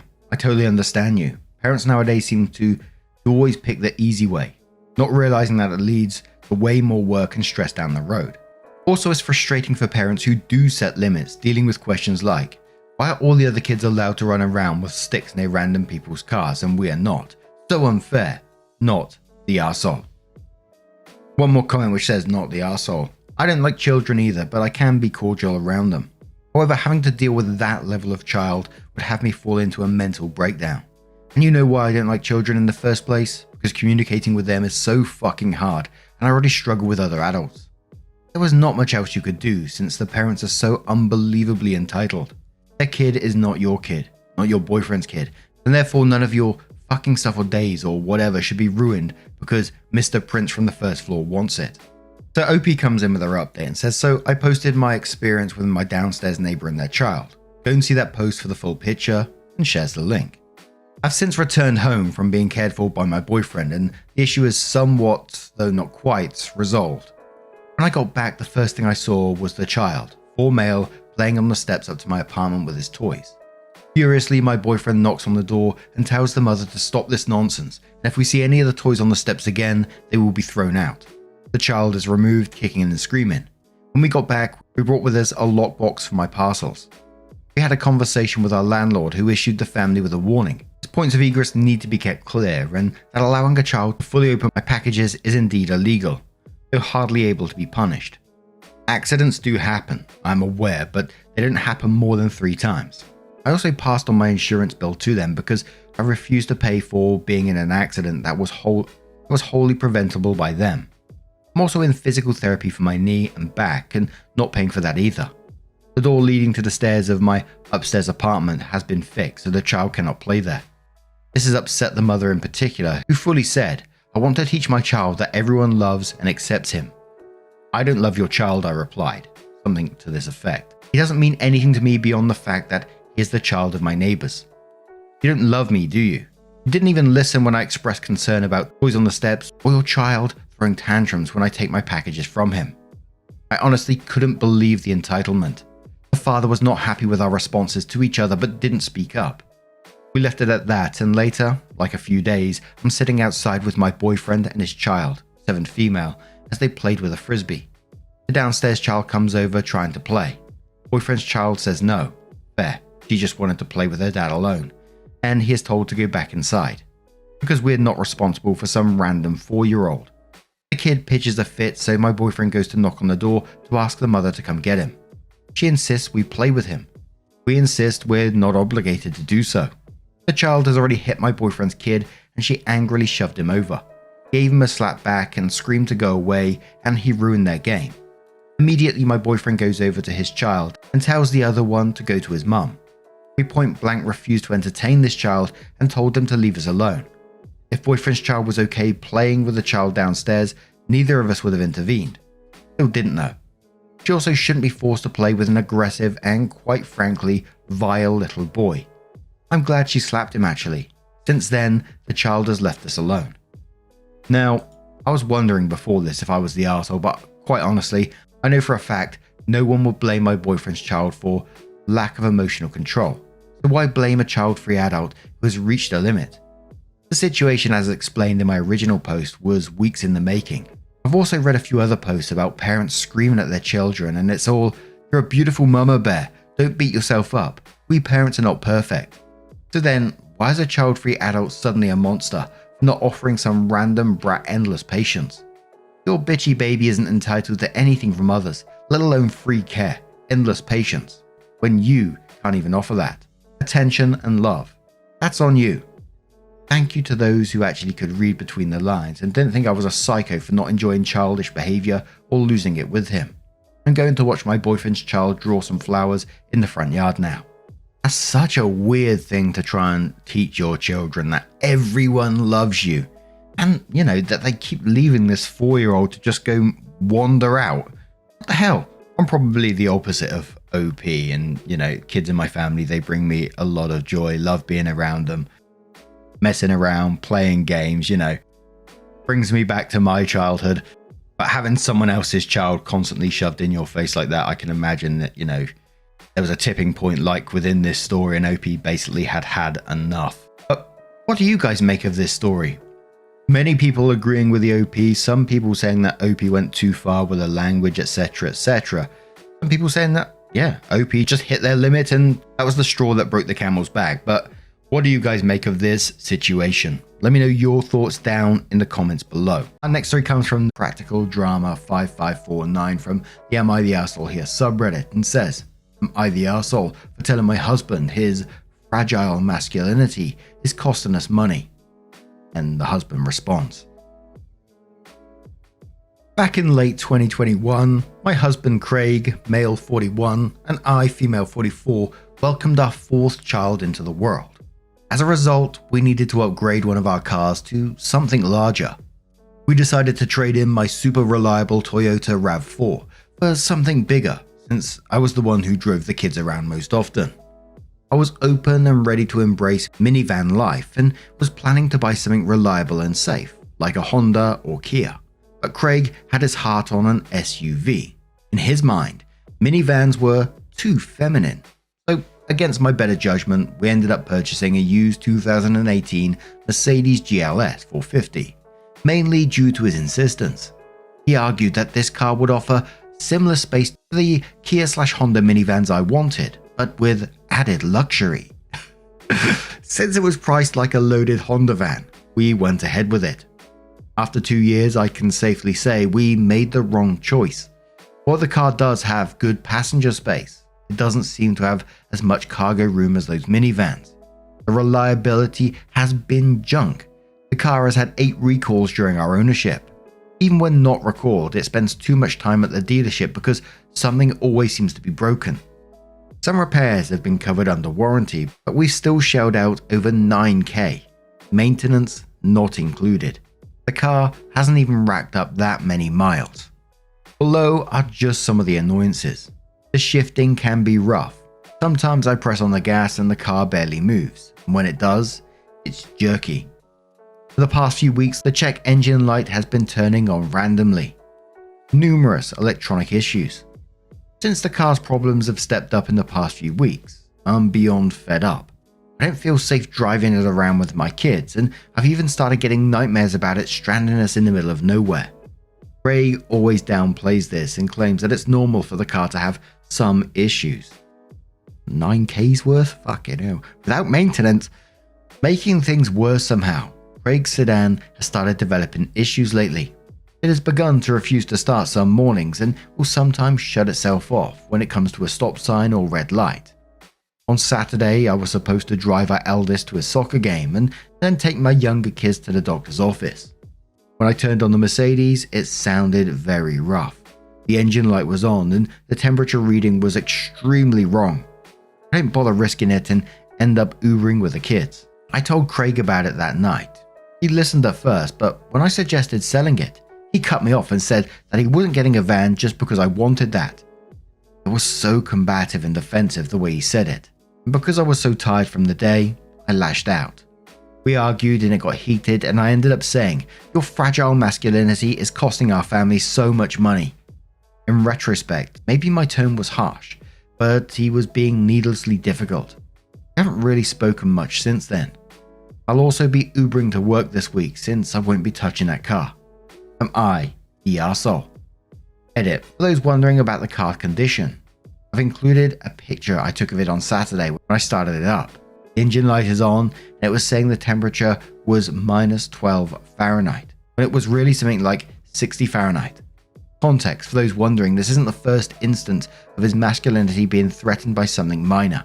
He also refuses lip balm and purple dress shirts, among other things. $9,000 and it's still causing issues. You need to get rid of that shit. I'm not talking about the husband there, although, that's up to you. And I can understand your frustration in this, that, you want something that's reliable, that can carry your children safely, and this vehicle is just not it. So I can understand why you're getting pissed off about it. I kind of read part of it when you said about his car's been developing issues lately, so maybe he's looking at something for himself, swapping his car in at some point down the road. Obviously, I don't know that. But She's Tammy says, "I don't get it. You're the primary user of the proposed car, and he has his own. Even if you give in and call the car womanly, what's his insistence that his wife, presumably a woman, doesn't drive it?" Opie says, "We go on road trips and he usually drives. Also, he'll sometimes use it to take the kids to school and their other activities. And he doesn't want anyone confusing him with a soccer mum. It sounds so childish when I write it out and read it back to myself." Good Girl says, "So he's worried that someone will look at him and thinks he has a girly car. Damn, he's a tool." Oh, I love it when people say he's a tool. Hungry Traveler says, "I don't know. A dad in a minivan with his wife and kids is clearly a virgin." Yavana says, "My first date with my now husband. I asked him what vehicle he drove. He looked embarrassed and pointed out the window to a van. I excitedly asked if it was a Pontiac Montana, as I had fond memories of my old Montana. It was. He took me to see it, and on the dash was a stack of coupons. I knew in that moment that this man was the one I was going to marry. The van and coupons were a major turn on." What? After this recording, I'm going to be coupon cutting and putting them in my front pocket when walking around town. Lofty Chicago says, "I had an ex who made fun of me for using coupons until he saw how much I saved on one shopping trip. Then he was all, 'Dang, now I know why you're rich.' Well, richer than him." Off topic here, but just on the coupon thing. I know we do some coupons in the UK, like our local supermarkets, like do the Tesco's vouchers and stuff like that. I remember watching a program some years back now, like called Extreme Couponers or something. And, some people have like folders of these things and they're going through them. But their whole shopping, like, let's just say, for example, like it's $150 for all their shopping and they get it down to like $15 with all these coupons. I'm like, what? Is this a common thing? And it was mainly based in America. You have to let me know on that one because I find that fascinating. So like they always say, there's two sides to every story. Husband comes in with their own post and says, "My wife showed me the post she made this morning so that I could see how people were reacting to her perspective. I was honestly quite surprised by the comments. So I asked her if I could make a follow-up post to clarify my position. Firstly, I want to emphasize that I did not buy a lemon." I've never heard that before. As some people seem to think. We had the car inspected by a mechanic before purchasing it, and the Carfax report we obtained was clean. I understood that my wife, let's call her Ava, would be the primary driver, but I wanted a car with some ground clearance and all-wheel drive since we sometimes drive along dirt roads when we go on vacation, and renting a car for these instances didn't seem practical. In my mind, this requirement ruled out the Honda or Kia minivans. Additionally, I feel that a minivan is unnecessary for us as we only have 4 children. I'll admit that I have a personal bias against minivans because they are exclusively mum cars. Mercedes, on the other hand, has been expensive to repair and does experience frequent problems. But when it is fully operational, it's an excellent family cruiser. I understand that it's unreliable, but I think the idea of it stranding my family in the middle of nowhere is a stretch. Now, on to the day of the argument. I was at work on Saturday, so I was unable to take the kids to their activities and appointments. When Ava sent me a picture of the gauge cluster of the Mercedes, I did offer to come back home and drop off my car for her to use, but she declined for 2 reasons. Firstly, she didn't think it would have enough space. It's a 2017 Chevy Impala, so it has a lot of space. And secondly, she was worried due to a minor stalling issue. At that point, we agreed that using an Uber was the best solution. Saturday night, I arrived home exhausted from work at the hospital. All I wanted to do was eat dinner and catch up on the Spurs match. The argument happened around this point. I did try to be supportive, however, I still hold reservations about owning a minivan. I felt that her comment about masculinity was both unhelpful and unnecessary. Call it poetic justice if you will, but this morning when I was getting ready to take the kids to school and daycare, my Impala wouldn't start at all. Now we have 2 broken cars and the entire family is relying on Uber. It can't be the battery or alternator since both were replaced within the last year, so I haven't got a clue what it is. I've accepted my wife's point of view and we'll be looking at new car options later this week. She is very pleased about this and has mentioned that she considers this acceptance as an alternative to an apology from me. However, now she wants us to replace both cars. As for the lip balm and the purple shirt, my opinion is that most lip balms look too much like lipstick, and I don't find them hygienic since you essentially rub your old germs back on every time you use them. Ah, brother. The shirt in question was more pink than purple, and more than that, it was far too tight for my liking. I hope this clarifies things and provides a better understanding of our situation. Edit, for those wondering, my wife isn't paying for repairs on her own. We take the repair bills out of our joint account. So, I have to let you know that that one was pretty much downvoted. But the comments with this, I'll cover a couple of them because I've got another update as well. First one says from We Eat a Train, who says, "Get over your feelings, get safe vehicles, be a good parent and partner, and take care of your kids and wife." Can You Be Honest says, "He only has 4 kids, so a minivan isn't needed. That might be the dumbest backwards argument I've ever seen. Also, it's a mum car. I get why he feels that way. This dude is just an insecure loser that thinks his car says something about him that he can't project on his own. I wish women would quit having sex with guys like this. You're ruining the world." So the final update comes in and says, "Craig and I were able to put the issue regarding the Mercedes behind us, and for the past week we've been working towards finding a replacement. He was still leaning towards an SUV, and while I considered his opinion, it was ultimately my decision to make. After shopping around a few days, we purchased this lovely black minivan on Friday. In the short time we've owned it, I can confidently say it surpasses our Mercedes in essentially every way. The comfort is superior, the technology is better, but most importantly, it accommodates the whole family and all our belongings with space to spare. Beyond that, I feel safe transporting my children or just running errands. Craig also admitted that the minivan was a better choice. He's read many of the responses from previous posts and acknowledged that wanting an SUV, despite the current size of our family, was a bit impractical. He's even opened up to potentially using lip balm. However, the purple shirt I liked is still a no, since he thinks it's too snug-fitting and more pink than purple. He's been in a good mood since Arsenal lost or something, which I guess partially explains his newfound agreeableness. For those outside the UK who's not into football/soccer, Arsenal had the potential to win the Premier League, the top league in the UK, but they came second. And Arsenal is a rival to his favourite team, Tottenham Hotspur, and it would have been Banterville for him if Arsenal won. Opie continued, "Currently, we only have the one working van. We'll be taking the Mercedes into the garage at some point in the future, and then hopefully selling it shortly after.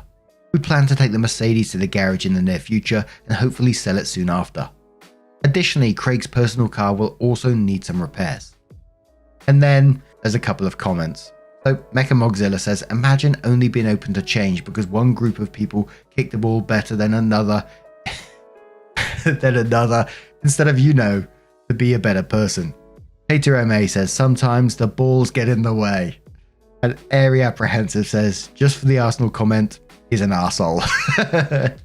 It was the update that was tickling me, where he starts off saying, "I didn't buy a lemon," which I do enjoy that line. That's quite nice. I might have to call things a lemon in the future. But he goes, "I didn't buy a lemon." Yeah, you did buy a lemon. This car's cost you $9 grand in 2 years without maintenance. You absolutely bought the sourest lemon out there. And just like the vivid image it gave me with this guy in lip balm, like he just avoids it, like he side eyes it as he walks past and goes, "Ugh, get away from me." Oh, dearie me. Anyway, what do you guys make of this situation? Let us know your thoughts down in the comments below. And let's move on to another story. Now, before we do get into this next story, it's an older story, one that I haven't covered in the past, but was suggested to me. And I'm going to warn you again, if you're eating, you may want to stop, you may want to skip the story. Stop right there. We're going to be talking about some poo within this story and a habit around that. So this story is from What to Do Bedroom from the Relationship Advice subreddit. Does have an update as well. It's flagged actual shitpost. It's titled, "I 28 think my girlfriend 26 has been using my gym socks to wipe after going to the bathroom." Oof. Throw away because reasons. I don't even know where to start with this. I'm dumbfounded. She just stormed out the house and I'm sitting on the bed asking myself a lot of questions. I live a pretty normal life and I thought so did my girlfriend. We've been together for a few months and after things got serious, we moved in together. We started sharing a lot of the household responsibilities, but the one thing she was adamant on doing was the laundry. She would come home and find me in the bedroom getting the laundry together and would quickly ask me to go do something else. I'd come back to finish the laundry and she would have already started it. I always thought it was sweet and never her job to do it alone, but hey, if that makes her happy to do it all the time, I wouldn't stop her. This is where it takes a turn for the weird. I keep all my socks and underwear in the bottom drawer of my dresser. I also go to the gym frequently, so I always keep a good supply of clean gym socks ready to go. I never kept count, but I know, by just a visual glance, I have several pairs. This morning when I grab a fresh pair to pack for the gym, I noticed that there were several dress socks, but no gym socks. Again, not weird, they must have been in the laundry. I went to check the laundry basket and it was empty. I checked the washing machine and dryer, both were empty. I couldn't figure out where all my gym socks had gone. So I did the very natural thing of asking my girlfriend what had happened to them. After all, she is the one who does the laundry all the time. She was silent, turned red and ran out the room. When I went after her to see if she was okay, she wouldn't talk to me. I told her I wasn't mad, I was just looking for my socks. She kinda mumbled, "I don't know." I still wasn't mad of course, but I was super confused. Socks just don't disappear, unless they go in the tumble dryer. So I asked her again, even laughed about it, then she just looked at me and got mad and said, "I'll buy you new ones." The first thought that went through my head was she had somehow managed to destroy my socks while washing them. I thought the sight of that was actually pretty funny, so I joked with her about ruining my socks. Wrong thing to say. She started immediately crying, like full on sobbing. At this point, I don't care about the socks anymore. I want to know what's wrong with my girlfriend. I sat down next to her on the bed and put my arm around her and asked her if she was okay. She just kept saying she was sorry and that she would buy me new socks. I tried assuring her again that it was okay, even went so far to say I would buy new socks, and she didn't have to. I sat with her for a few minutes trying to calm her down and eventually had to get ready for work. I told her I loved her and got my things together to leave for the day. On my way out, I grabbed the garbage to take outside. When I got outside, I lifted the lid off the garbage can and I noticed a small plastic bag sitting on top of the garbage already in there. I could see through the bag, kind of the semi-see-through ones. There were socks in the bag. Since I was sure she had somehow managed to ruin the socks washing them, I wanted to see for myself. I opened the bag and immediately regretted my choice.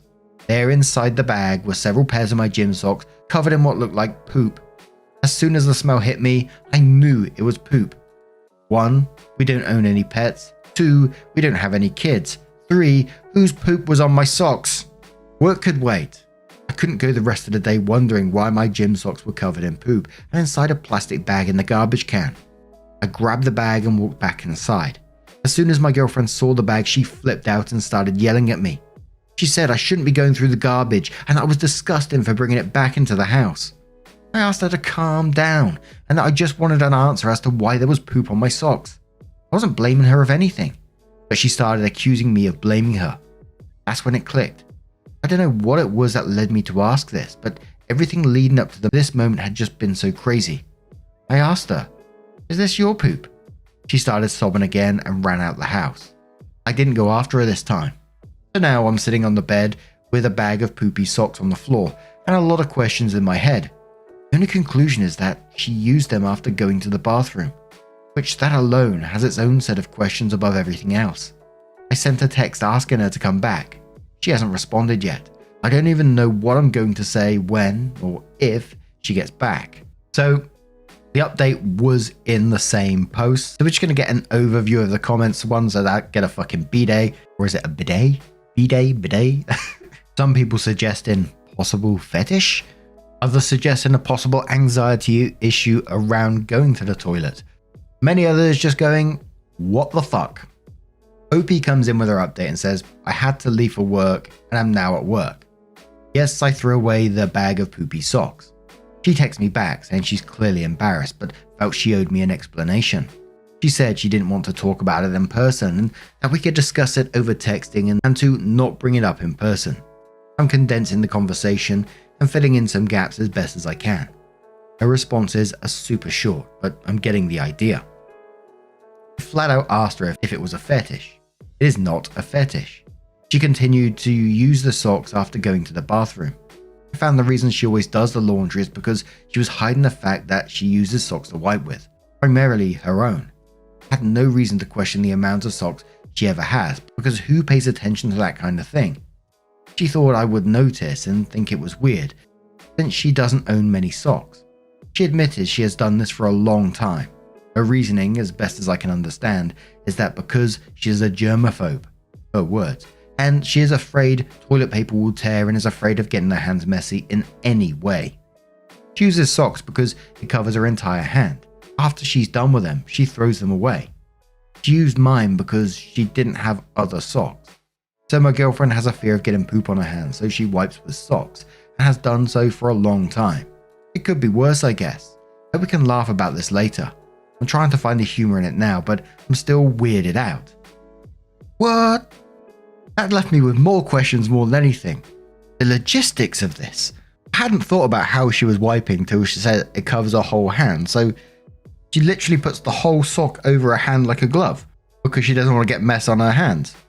But socks got like tiny little holes in them, right? If you stretch a sock, it's got tiny little holes in it, right? So it's not like a rubber glove. And I was thinking, that was the last update on that post. At some point, although they're texting and talking about this, they got to come face to face. How would you just never bring that up again? Is she going to continue doing this? Obviously, there's the option of getting the bidet or bidet But someone was talking about their younger sister and the whole anxiety thing again, and said, my younger sister has anxiety disorder and has a lot of issues around poop. She was also diagnosed with OCD, but it was considered secondary to the anxiety. Specifically, she was worried she would shit herself in public or in the car during a ride somewhere. It got so bad at one point that she wouldn't leave the house for fear of pooping her pants and embarrassing herself. After she got treatment for anxiety, these issues went away. Your girlfriend's issues is more about the germs on the surface, but you may want to look up symptoms of OCD and keep an eye on her in case she needs treatment. I remember when I was in year 5 and, sorry about talking about poop, but you had your warning at the beginning. And I was going to the toilet in school and doing my business, and I just remember sitting there. I could hear something going on, and I looked up while I was sat in this cubicle, and there was a year 8 staring at me as I was going to the toilet. And he just carried on staring for about 5 seconds and then just ran. Sounds really weird, but that messed me up for quite a while after. I wasn't able to go in public spaces anymore because I was always worried that, something similar might happen again. I can still picture that moment vividly, and I can remember reporting. I remember the guy's name as well. I don't know exactly what happened to him, but I just remember it still stuck in my head, still being able to picture this dude. Not as bad anymore, but it's weird how one event like that can, change things for you so dramatically. And obviously I'm not saying this for OP, but just relating to that last comment there. But what do you guys make of this situation? Let me know your thoughts down in the comments below. Our next story comes from, it's a story that happened and then a year later came in with an update. It is titled, Am I the Arsehole for Not Moving My Wedding Date?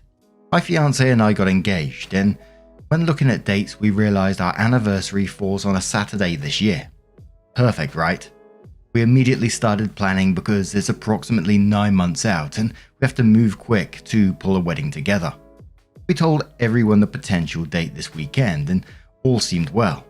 Monday, I get a phone call from my father. He insists that I move the date because my mother has a yoga retreat that weekend. I tell him that this date means a lot to me and I'd prefer to keep it, and if there is any way to move the retreat. There is, but it's expensive. I offer to pay for this change out of my wedding budget, essentially halving the amount that I can spend on the most important event of my life. Yesterday I was told that they would not be taking my offer to pay to move the retreat and that we're expected to move the wedding instead. I haven't put money on my venue yet, so they think I should be fine with giving up the chance to marry on a date. That means a lot to me. It became a massive fight, and now my parents and I aren't speaking. My father accused me of caring about a date more than I care about my mother. I told him that it felt though as they were choosing yoga over their own daughter. And the first commenter says, your parents are prioritizing a yoga retreat over your wedding. And then quotes, I told him that it felt that they were choosing yoga over their own daughter. And then says they 100% are. Have the wedding without them, not the arsehole. Apartment Flood says not the arsehole. And the next time your parents invite you to something, tell them namaste at home. Bamp says not the arsehole. First of all, congratulations on your upcoming wedding. However, I'm sorry to say that your parents have made it perfectly clear on their priority list. You, their child, is, and it is apparently below yoga. And you are right, she is choosing yoga over you. A yoga retreat is something that can be done anytime. Your wedding will only happen once. Don't let your father say that you don't care about your mother. He's gaslighting you. The Mike says not the arsehole. If your mother puts a yoga retreat over your wedding date, then that's on her. It'd be different if you decided to get married this weekend, not 9 months out. I get that it's inconvenient and possibly an expensive schedule conflict, but the odds of you getting a date on the calendar that works for everyone is basically 0%. And another commenter says not the arsehole, your parents are being absurdly self-centered. The polite thing for them to do would be to reschedule or cancel the retreat without ever telling you, and not to impinge on your wedding plan excitement. Just to make sure, because this is honestly so over the top, it's baffling to me. Is your mum attending the retreat? Or is she leading it? Opie says attending. They have this retreat yearly. And there are also makeup dates for the classes she would miss. And a final comment which says, a date is just a date. Expecting your mother to change an outing that was booked almost a year out seems a little entitled. Are your parents financing any of your wedding? Are you effectively using their money to pay the rescheduling penalty? Why part with half your entire wedding budget to pay a penalty instead of simply picking another date. You can certainly dig in your heels and continue the me or yoga narrative, which complicates and overshadows your day. Remember, your mum booked and paid for yoga well before your announced engagement. You are disrupting her plans at significant financial expense because you feel you are owed. The date clash sucks, but was completely unforeseen. So OP comes in with her update, which was a year later. It says, "Hey everyone, it's been a while. I forgot my password, but a few people asked for updates on how my last post turned out. Unfortunately, a lot of you may not like the answer. Almost all of you said not to change the date, and to enjoy my time without them there. I followed half of that advice. I eventually did relent to my family and changed the date of the wedding. My fiancé, now husband, said that the date wasn't as important as my happiness, and the fighting with my parents was destroying that. Now, after 6 months, we both wish we hadn't because it was useless. They still didn't show up. Not only that, but they convinced 90% of my family not to show up either. I ended up with only 4 relatives there in a crowd of about 100 guests. My mother claimed that I had been excluding her from planning by scheduling venue tours on days that my fiancé and I were both free, but I didn't realize she was working, and by finding my dress by surprise on a just here to look trip without her being there. They hadn't shown any interest in planning, so I mainly didn't want to bother them. For them, this was clearly a sign that you don't want us there. So they went out of town on the new date. In the end, narcissist mother still got a yoga. I still moved my date, and I still walked myself down the aisle. But my petty self did, in fact, strike back. I had an amazing time, and I made sure that I left obvious empty seats marked for them, and told everyone the truth with a smile when they asked. The few family members that did show are no longer speaking to them either, as are all the friends who came. The only exception is my brother, who I'm pretty sure they asked to relay the details of the party to them, and even he almost entirely cut them off due to how they've acted. I haven't spoken to my mother since about a month before the wedding, when she told me to get all of my old things out of her house. I speak to my father very rarely, and only over things like deaths in the family. My in-laws have basically taken me in as their own, and I'm far happier than I ever was in the nightmare of a family I grew up with. Life is good. And a couple of people in the comments below that were suggesting she's going to eventually let them back in because she got no spine, and one of the comments, which I like this comment, came back in. This was from Agreeable Lion, who said that Reddit's obsession with the shiny spine bullshit is so laughable. Is it meant to be deep or something? It's fine to mouth off from the sidelines where you have zero emotional investment in any of the people involved. Cutting contact with toxic family members shouldn't be an easy step one. Assuming you're a human being with normal emotions and attachments to people. Struggling with breaking free from abusive and narcissistic family doesn't mean you have no spine, and it's pretty sociopathic to describe OP that way. And I totally agree with that comment. You know, I always say it like it's very easy for me to say this from behind a microphone because I'm not living it, I've not grown up with it, I've not been normalized to the behavior that you've had to go through. And I know myself about normalized behavior, and then like years later thinking, what the fuck, that wasn't very normal. Like I tell you about some of the stories that I've had where I grew up and people tell me, that's not fucking normal, mate. And I'm like, really? And it's one of the things that I love about these stories, and that's not playing down anyone's, you know, pain, trauma that they're going through or anything like that. But I've learned a lot about myself and my upbringing and how to deal with certain things as well. I think it's pretty amazing. And OP said that people might be disappointed. I'm personally not disappointed because it gave them like an opportunity to prove themselves, if you like, that one last chance to show up. But they chose to show how shitty they are, so OP was able to move on without too much worry and show the rest of the wedding party exactly what her parents are like and fully recognize like the toxic behaviors, etc. I suspect there was a lot more going on behind this one post, and you know, OP's growing up. These kind of things have probably happened time and time again. But what do you guys make of this situation? Let me know your thoughts down in the comments below. Let's move on to another story. Our next story comes from a throwaway account from the Am I the Arsehole Here subreddit, and says, am I the arsehole here for leaving my fiance after I learned there were strippers at a bachelorette party? What the title reads basically, I, 29 male, and my ex-fiancée, 29 female, were together for 5 years. We should have been married now in the normal conditions, but I broke up with her and cancelled the wedding 2 days before it because they invited male strippers to the bachelorette party. I am personally not a fan of these parties, but reluctantly agreed after both groom and bride side confirmed we would keep it simple. I told my ex-fiancée I'm not comfortable with strippers or other kind of crazy things. She agreed. I also told my friends that if they were to do a stupid thing without me knowing, we would have problems. We stayed at my friend's summer house and chilled there by the pool, did some WoW raids, World of Warcraft, and played board games. My ex-fiancée and her friends went to a restaurant, then rented an Airbnb. There was no problem during the night, and the next day, I asked how things went. She and her close friends said it was really chill and good. We returned to the city centre after that. I encountered another bridesmaid that day when I was shopping for a bracelet for my ex-fiancée for her upcoming birthday. I asked that girl, how's everything, as we're in the same department at college but rarely talk now. She's closer with my fiancé than me. She said it's going good and last night was crazy with all the strippers. After saying that, she looked uncomfortable. I asked her about the details, but she was not willing to tell much. I think she realized she should not have talked about it. I laughed, said goodbye, and left. I confronted my fiancé and she seemed surprised about it.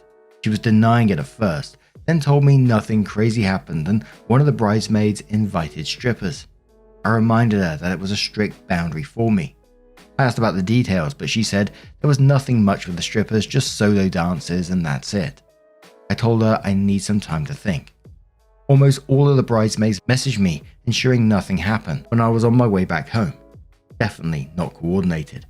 Things happened after that, but in the end I decided to break up and cancel the wedding. I lost some money since it was only 2 days before the wedding. Things are not cool right now. My head is messed up. I get criticism from everyone and no idea about what to do. My sister told me to see a therapist to process my thoughts and feelings. That is what I'll do next. Some mutuals suggested to me that I should consider things and stop being so whiny about such a small thing. I do not think it's such a small thing, especially when they all tried to hide it from me. Am I the arsehole here? Look, you both discussed this at the very start before the parties happened, and it happened, so you're going to lose trust. It's as simple as that for me.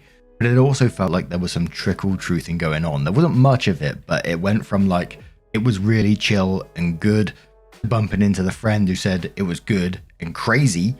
An ex-fiancé tells you nothing crazy happened, but one of the bridesmaids just invited strippers, just like off the cuff, you know, nothing too bad happened. Look, I don't know what happened, but it always feels like there's more to it, but of course, I'm reading on the outside here. Board at Home says not the arsehole. It was crazy with all the strippers is hugely different from it was really chill and good. This isn't just lying. This is a total reversal of the truth. Even her it was just solo dancers is not the same as crazy. So they are lying. All of them, except the first one. Nature says she violated your trust. You both agreed no strippers. She had strippers. It doesn't matter who made the arrangement. She could have told them to leave. Then when you knew, she lied and then doubled down and initially denied it. She stretched the violation of your trust further. Not a way to start a marriage. You did the correct thing. If you married her, you wouldn't know if how or when she was lying. Not the arsehole. Divine Tarot says, and quotes, almost all of the bridesmaids messaged me ensuring nothing happened when I was on my way back home. Definitely not coordinated. Then says, I always find the closing of ranks from the friend group disturbingly manipulative. Like congrats, a gaggle of guilty girls are telling me nothing happened. Now I extra don't believe you. Your sister has the right of it though. A therapist will be able to help with processing your feelings. However, you're not the arsehole because she violated a hard boundary for shits and gigs. And a final comment from H. Simpson who says, not the arsehole. You established the boundary of no strippers, then there were strippers. She did not immediately confess to the strippers, hid it from you, and then lied, denied it happening. This is a complete breach of trust and transparency. Do not focus on what actually happened with the strippers, as it's totally unprovable. You'll never know the truth. She already lied once. No way she's going to come clean about what happened at the party itself. Focus on how you established a boundary and that there would be consequences if broken. She disrespected you and the relationship when she chose the party over what she agreed to. She's not upset because she broke your trust. She's upset she got caught and there's consequences. Your sister is right. You probably could benefit from therapy to work through your emotions, and yes, this is a big deal. What a shitty way it would have been to start a marriage after that. You showed integrity by cancelling. Trust is broken. Take your time to consider how you'll move forward. You deserve better. So, OP then comes in with her update and says, I read most of the comments in the original post and thank you for the advice.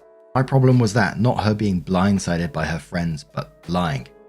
Every bridesmaid told different things and none of them gave details about what had happened.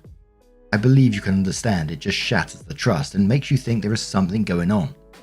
I thought there was something wrong with me after reading the comments. There are a lot of you're the arseholes and I thought I should apologise. One of the bridesmaids reached out to me last evening. I suspect she saw the post somewhere and recognised it. I knew my fiancée was having problems with her friend since last week, but I did not know the extent. Apparently my ex-fiancée and her close friends blamed the girl that I encountered at the mall about everything.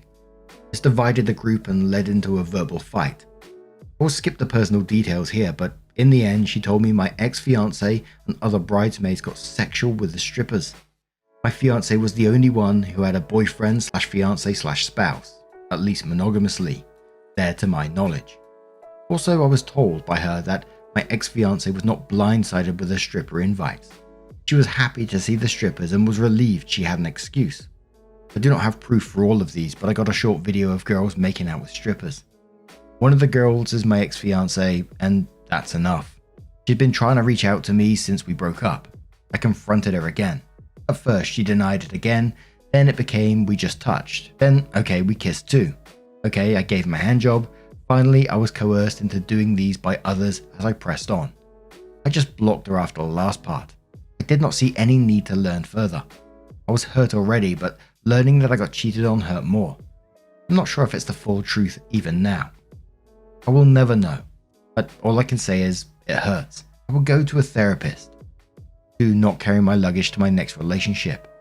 I lost 15k from the wedding related things and need to focus on filling the hole for a while. Some misogynists made weird comments about women and I'll just ignore them. Some of the people told me that I'm insecure, an unfunny nerd for playing WoW on my bachelor party. Isn't the whole point of bachelor's parties having one last fun? It was raiding non-stop with the boys for me, not having one last sexual interaction with a stranger or having a stranger's butt on my face or penis. I will not miss out on these during marriage anyways, omitting the stranger part. That's it. It's therapy time tomorrow and thank you for the help. And one final comment from that post which says you've been through a tough time and made a hard but necessary decision. Discovering your ex-fiancé's dishonesty and infidelity at a bachelorette party understandably broke your trust. Therapy is a great step to heal and avoid carrying this baggage into future relationships. Ignore the negative comments about your bachelor party. Everyone's idea of fun is different. Losing money on wedding expenses adds stress, but see it as an investment in your future happiness. Take care of yourself, focus on healing, and when you're ready, you'll find a relationship built on mutual respect and trust. Yeah, and absolutely ignore those people who's giving you shit about doing a bachelor party like you wanted to. A LAN party sounds like a fucking good time to me. Beers, computer, pizza, what a fucking time, I love it. But now, I'm going to turn this one to you guys. What do you guys make of this situation? Let me know your thoughts down in the comments below. And we're going to have one more story from the Am I the Arsehole subreddit from LiveActive7449 and says, Am I the arsehole or are we the arsehole for making my husband carry his own stuff on a camping trip? My husband and I, along with two couples we're friends with, all early to mid 40s, decided to go on a backpack/hammock camping trip. All of us except my husband are experienced campers. I was very surprised he wanted to go, but also happy he wanted to participate in an activity I enjoy. Before the camping trip, we all met up multiple times and discussed what to bring and agreed we needed to pack as lightly as possible. We'd be carrying everything in backpacks and sleeping in hammocks. My husband also agreed with this.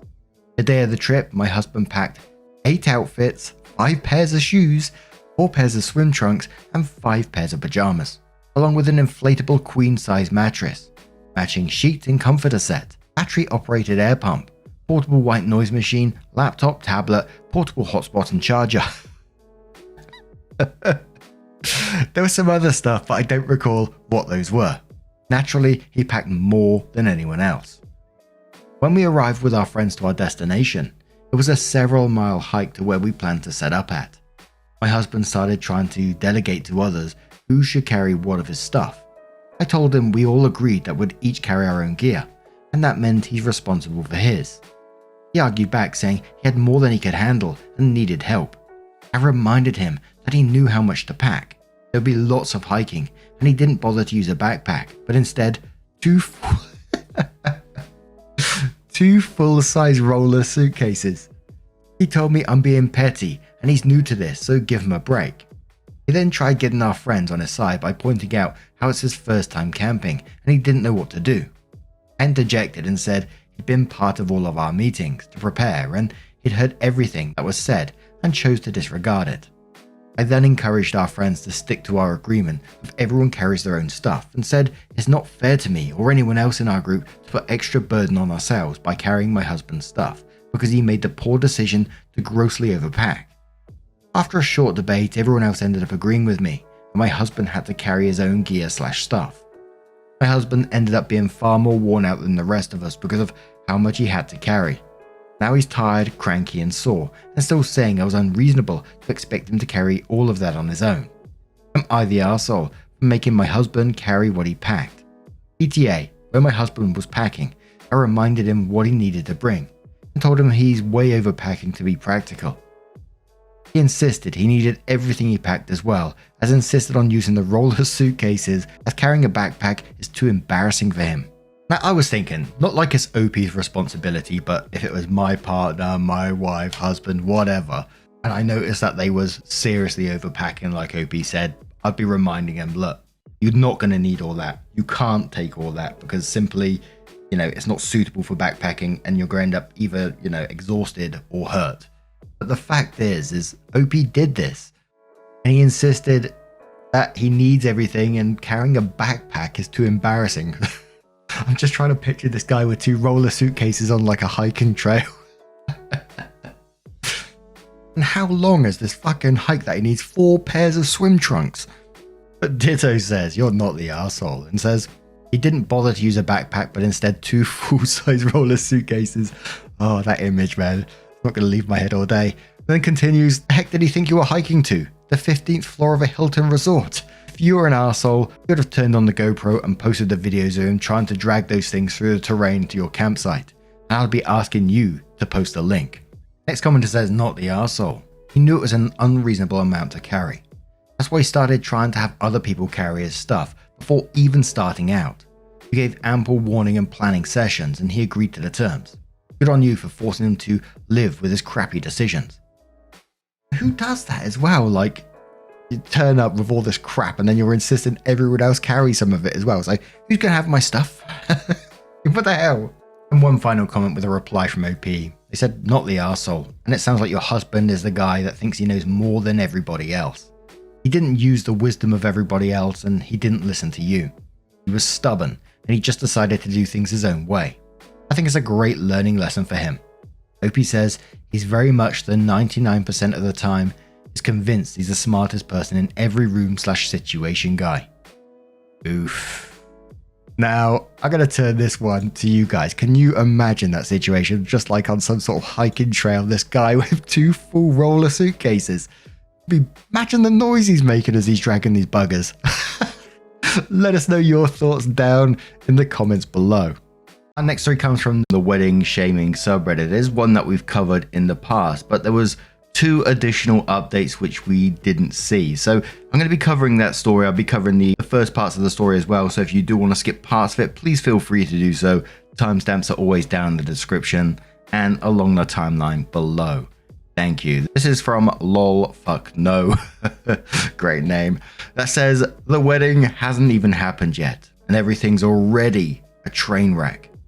Okay, so this girl I know from high school is getting married. We're both 22 for reference. In our senior year of high school, she got pregnant with baby daddy A, who will be referred to as Adam. Her super conservative parents kicked her out and she ended up moving in with a friend's family. She barely graduated high school. The only reason she did was because of the generosity and support of our teachers and students who volunteered to help her, which is how we met. We're in the same law class in the morning, and she had the worst morning sickness that really affected her ability to be in class. So I took extra notes for her, tutored her, and brought her stuff if she hadn't come back by the bell.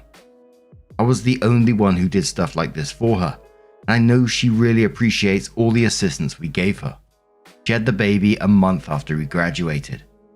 She signed up for a 911 dispatcher course for after high school, because where we live, it's a good steady job, with opportunity for certificates and promotions.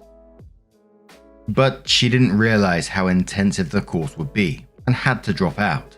She started working at a grocery store bakery, just until she had a better plan. Adam started an apprenticeship while working part-time at a hockey rink, and proposed to her literally the day of her 18th birthday, and brought up marriage because it's the right thing to do. I don't really agree with that, but this isn't about me, and she was always refusing. She started cheating on him after a while. We're all 19 now, and eventually leaves him for another guy because she's pregnant again, and it's far more likely that this guy, baby daddy B, will be referred to as Brad, is the father of the child. Neither of them can afford lawyers, so getting any kind of custody agreement is a mess, and then their parents got involved and they did 50-50 split. Still not made official. She has the baby that does turn out to be Brad's, and everything is okay for about 9 months. When she finds out Brad has been cheating on her with his TA, Brad decides to pay child support but doesn't really want contact with the kid. Only around holidays and one weekend a month for his parents' sake. She moves back in with her parents. We're all 20 now, who only accept her back because there's grandchildren around. On the plus side, when she's 21, she gets to take that year-long dispatcher course and passes with flying colors. After working as a dispatcher for a year, we're all 22 now, she meets a police officer we'll call Chad, who's 26 and married, and Adam's second cousin. I can't remember how they're related, just that Adam and Chad are related somewhat distantly. She has an affair with him. Infidelity is super common among cops apparently. He gets knocked up, his wife divorces him, Chad proposes because it's the right thing to do, she accepts and her parents kick her out again for being a insert expletive here. She moves in with Chad with her 2 kids. They started planning the wedding, which, given the background, is something akin to a dumpster fire. Adam is livid. He was desperately in love with this girl and hasn't really recovered from what she did to him. And while she rejected his proposals years ago, she accepted one from his cousin who proposed for the same reason he did. Adam has basically made a call for loyalty in the family, dividing everyone who should go, who should give money, etc. Plus, they're having trouble planning anything because of COVID. Her parents have outright said they're not going, along with half of her family, and her younger sister has been going around and sabotaging what plans they can make. She has asked me to be a bridesmaid. I said that I couldn't because I live in a different province now, but the truth is, I do not want to be wrapped up in that clusterfuck in any way. I'm just watching the arguments and events unfold on social media because this is quite honestly the most entertaining thing I've seen all year. It's weird to me that she even asked because we are not friends. We never have been. We were friendly strangers in high school. I just helped her out for one class because she needed help and I could give it to her. I was just being nice. But based on how she turned out, I'm just sad for her. 3 kids in 4 years, and she's alienated so much of her friends and family because of her actions. And I'm torn between feeling sorry for her and putting my head in my hands. Edit 1. First off, all your comments are hilarious.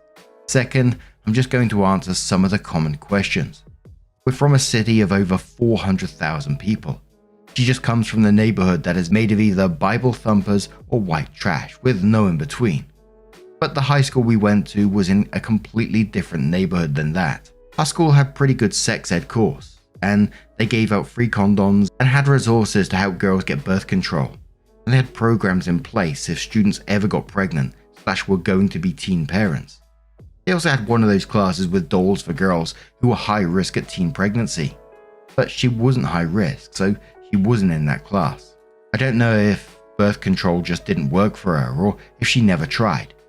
She started alienating her friends after the affair with Chad came out, because people weren't exactly jumping for joy that she'd broken up a marriage.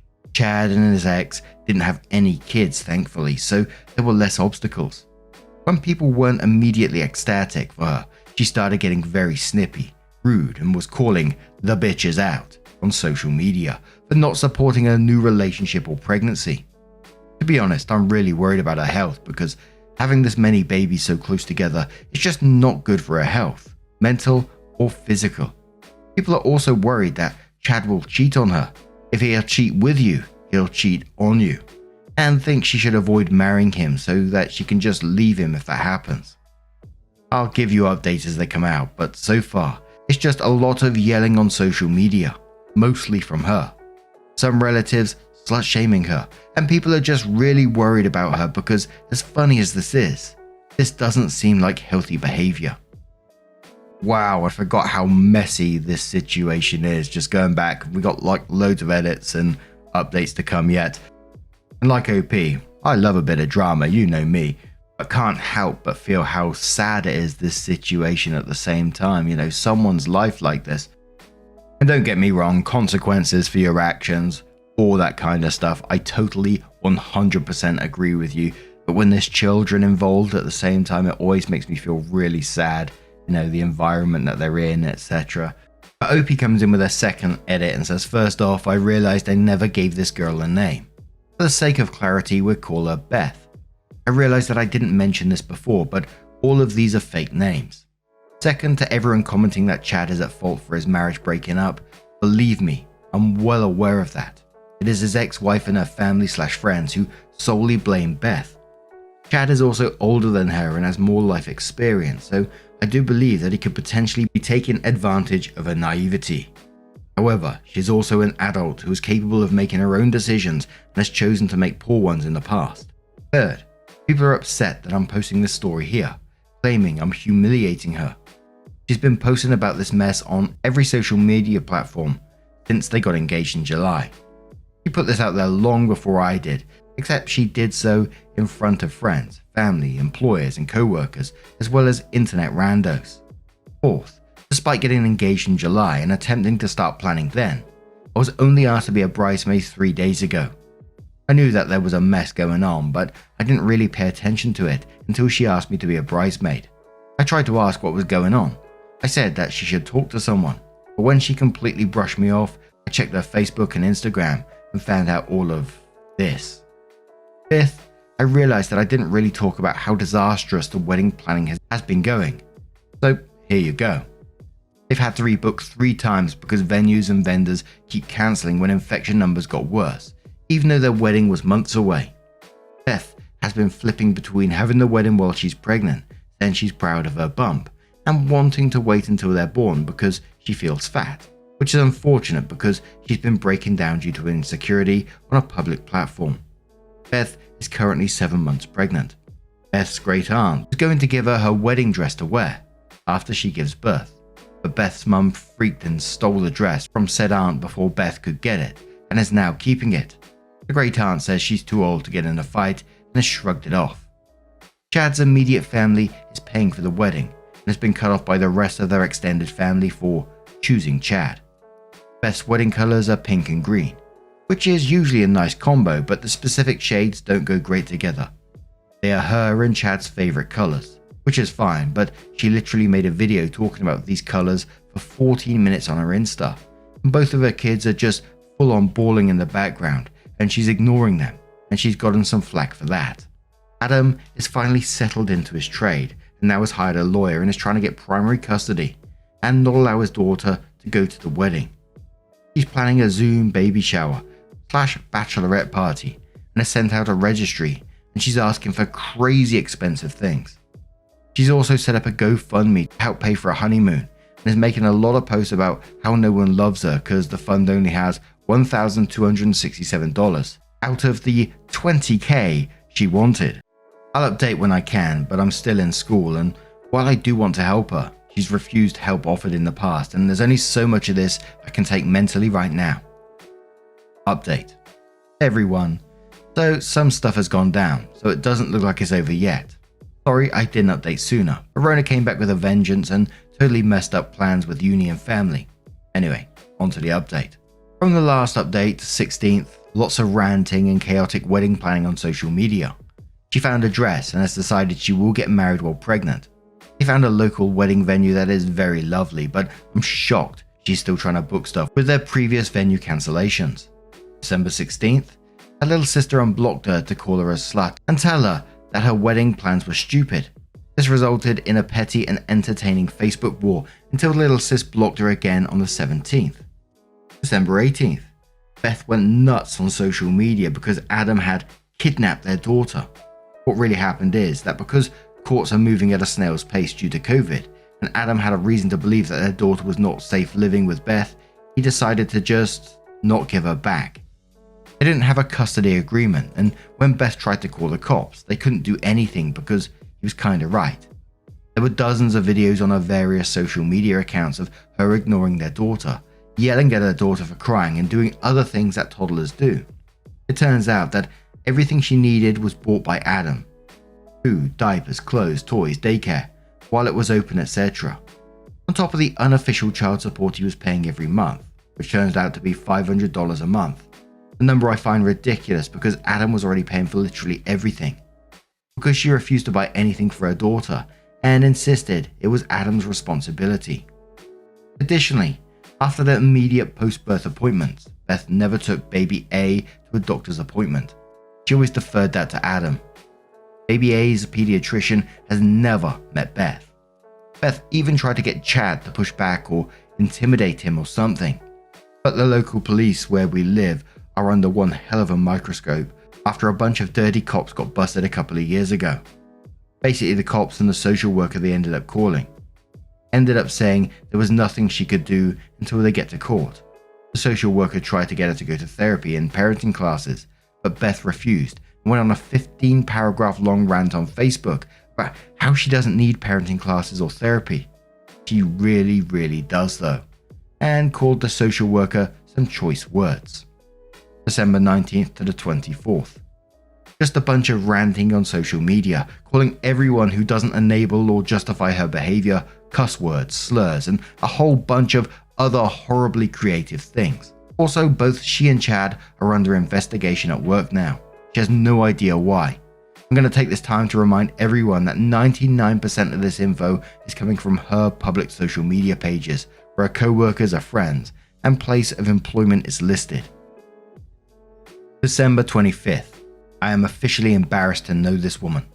I didn't go on her Facebook page until the evening because I didn't want to deal with drama. First thing in the morning on Christmas, in the morning she put out a very beautifully blue maternity dress, got Chad in his police blues and baby B in a purple romper. Then they live streamed her and her family going to the courthouse to get married on Christmas Day. According to her Twitter, part of this was because their newest venue cancelled on them after COVID numbers spiked. Overall, a pretty tacky thing in my opinion, because she stated plain as day several times that she intended a wedding anniversary to eclipse Christmas for her children, because it's just so much more special, you know? I'm so glad that baby B's grandparents are filing for guardianship.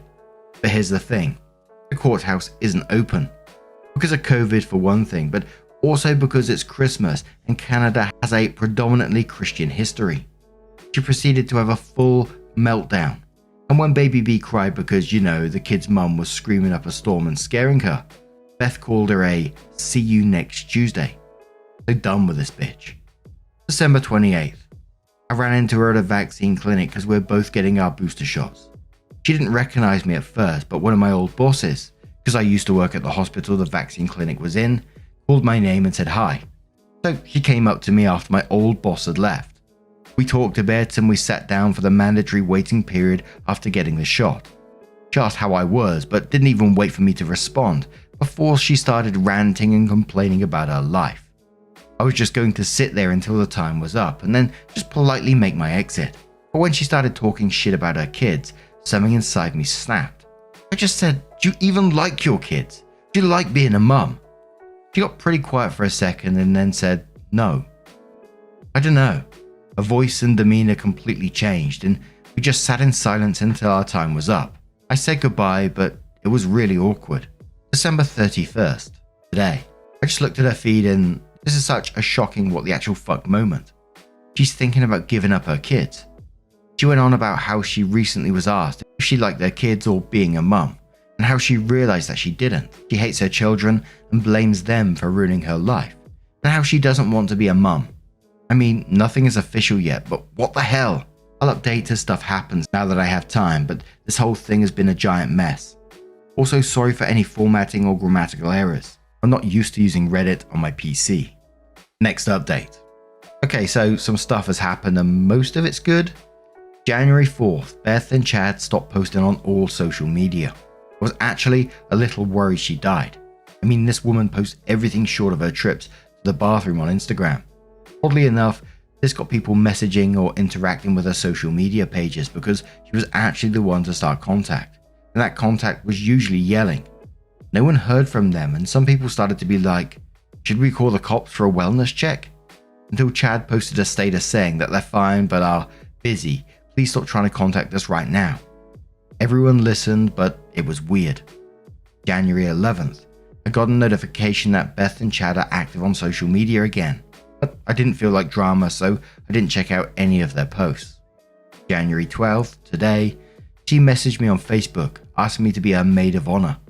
She also kept going on about that resort in Cancun that she and Chad were looking to have their wedding at this coming February. Omicron is really bad where we are, so no one should be traveling anywhere. I've actually had to delay my trip back to the province where I go to university. No one should be traveling anywhere. Beth also found out that Chad was cheating on her with one of her co-workers and called the woman a homewrecker on Facebook, tagged her, and posted a text she found on Chad's phone. But Chad is the love of her life, so she's forgiven him, but not the other woman, which I find very hypocritical, considering how she and Chad got together. She also sent pics of possible bridesmaids' dresses, and they are the most hideous dresses I've ever seen. I know that some of the brides do that thing where they want to look a million times better by comparison, but it was just ridiculous. One of them looked like a partially deflated balloon with feathers strapped to it. She also openly admitted that she expected everyone attending to pay $3,000. $2,000 would go towards guest stay at the resort, and $1,000 would go to her and Chad, and they will expect wedding gifts so that they could go to their room for free. Apparently, she talked to someone at the resort, and if she got enough people to book their rooms, she and Chad would get theirs for free. She also wanted the money to be given to her instead of directly the hotel so that people wouldn't realize she was taking $1,000 of their money. Beth sent me a pic of the wedding dress she wanted, and it's definitely a clubbing dress. If that's what she wants, that's fine. For the record, I do think she would look great in it. And then shared an image of said dress. But she wants all the guests to be dressed black tie, and she's already sent a list of unreasonable requests such as all women must wear heels for a wedding in the beach. No one is allowed to have a baby or be pregnant. Girls must have longer than shoulder length hair. Boys must have very short hair, only an inch or two long. No one is allowed to be skinnier than her. She'll be providing diets for everyone attending based on how she wants us to look. She and Chad must get bachelor and bachelorette parties in both Canada and in Mexico that need to be fit for a king and queen, and both must be paid for, but anyone but the bride and groom, because that's just tacky. No unnatural hair. No tattoos. You have 5 tattoos, Beth, and in the dress you want, they will be on full display. No one is allowed to talk to her directly. They must speak through the maid of honor and bridesmaids. Honestly, there's a lot more, but I didn't feel like typing it all out. She's posted a list on Facebook and Instagram, and people are calling her a bridezilla. Oh shit. I was also just kind of weirded out because aside from the previous convo at the hospital and when she originally asked me to be a bridesmaid, we haven't spoken since high school. So I respectfully declined, stating that the virus and school were my top concerns right now. Then I decided to check her socials to see if she'd posted anything.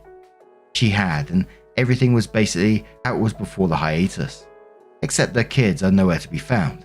No look at my cute baby pics or kids crying in the background of her videos. Nothing.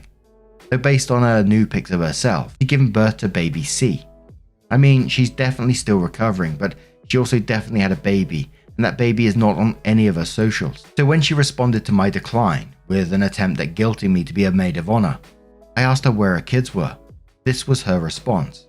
"Oh, I left them at the side of the road on our way home from the hospital. Those moochers could walk home. Lol."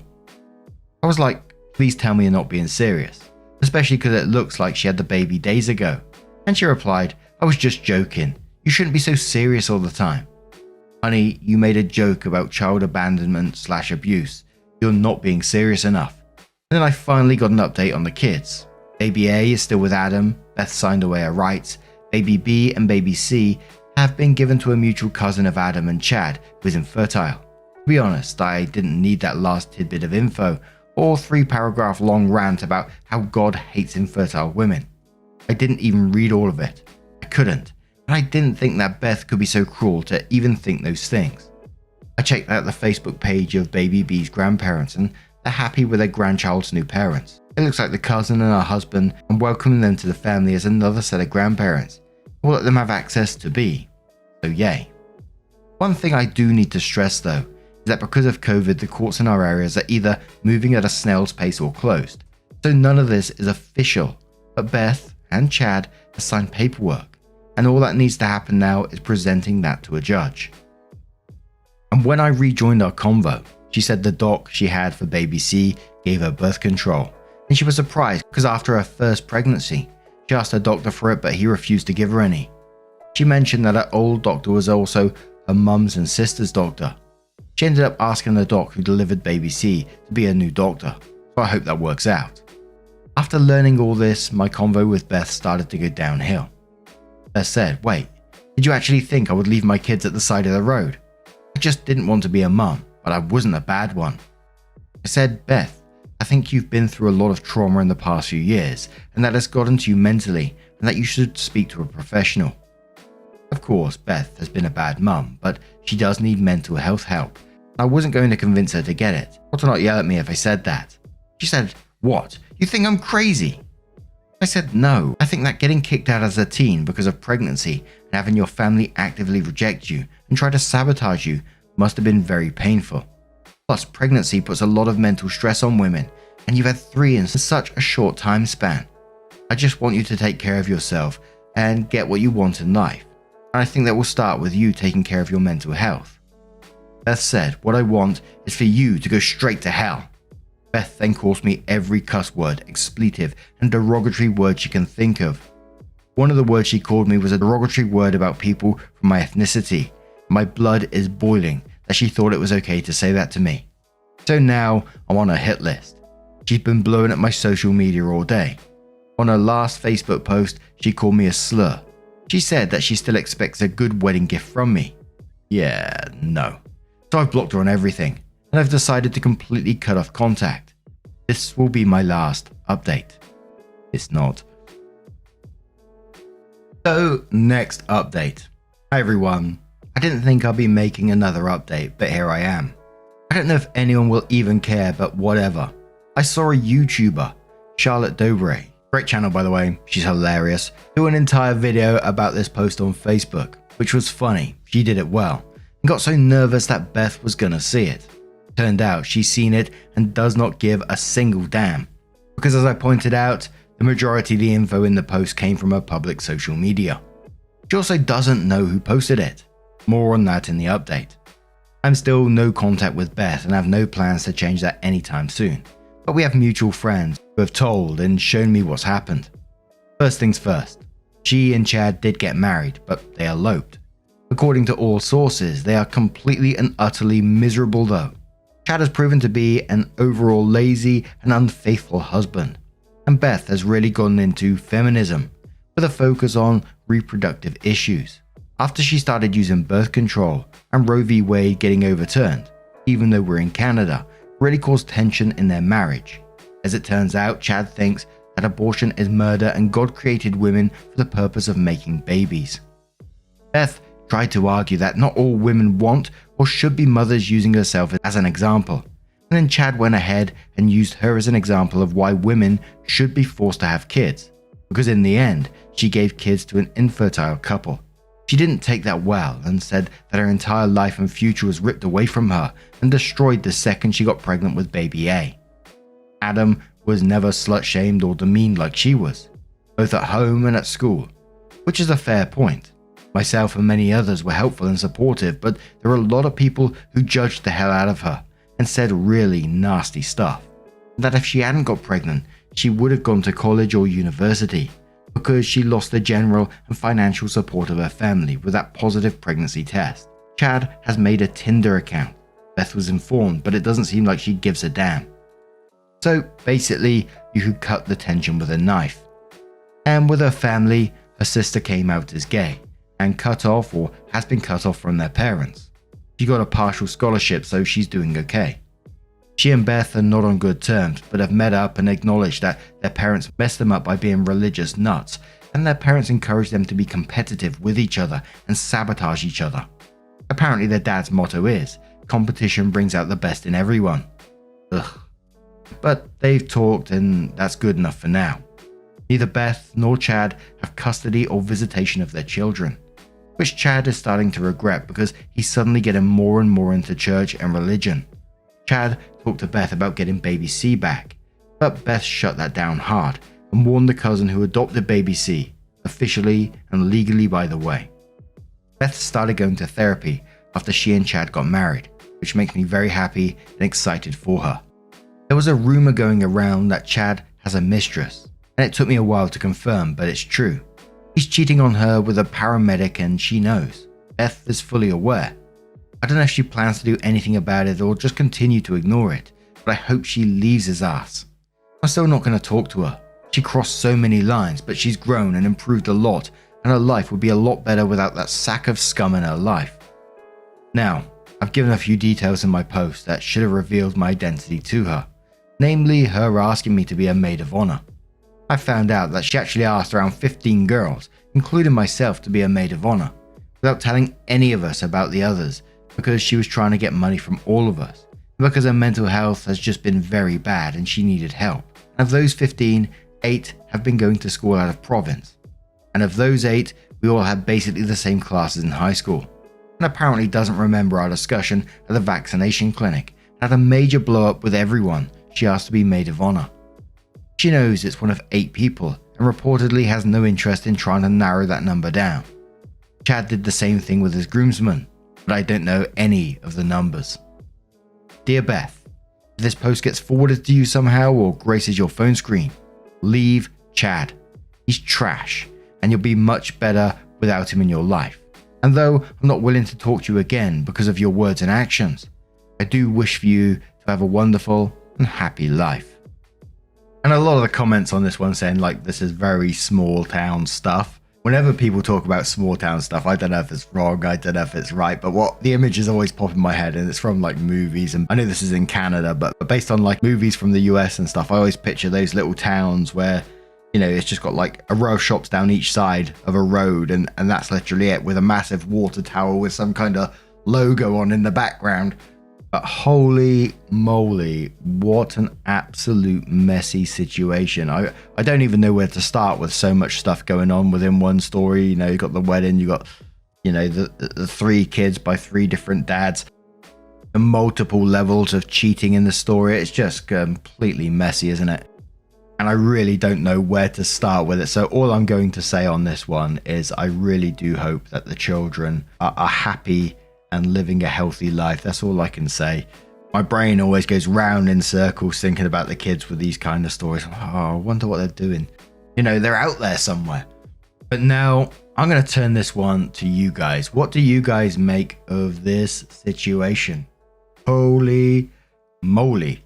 Let us know your thoughts down in the comments below. Now, just a huge thank you from the bottom of my heart for getting involved in today's stories. Your love, your support, your time always means the absolute world to me. So thank you so much for being a part of it. Truly, it's absolutely incredible. And hopefully I will see you in the next one. Take care and much love.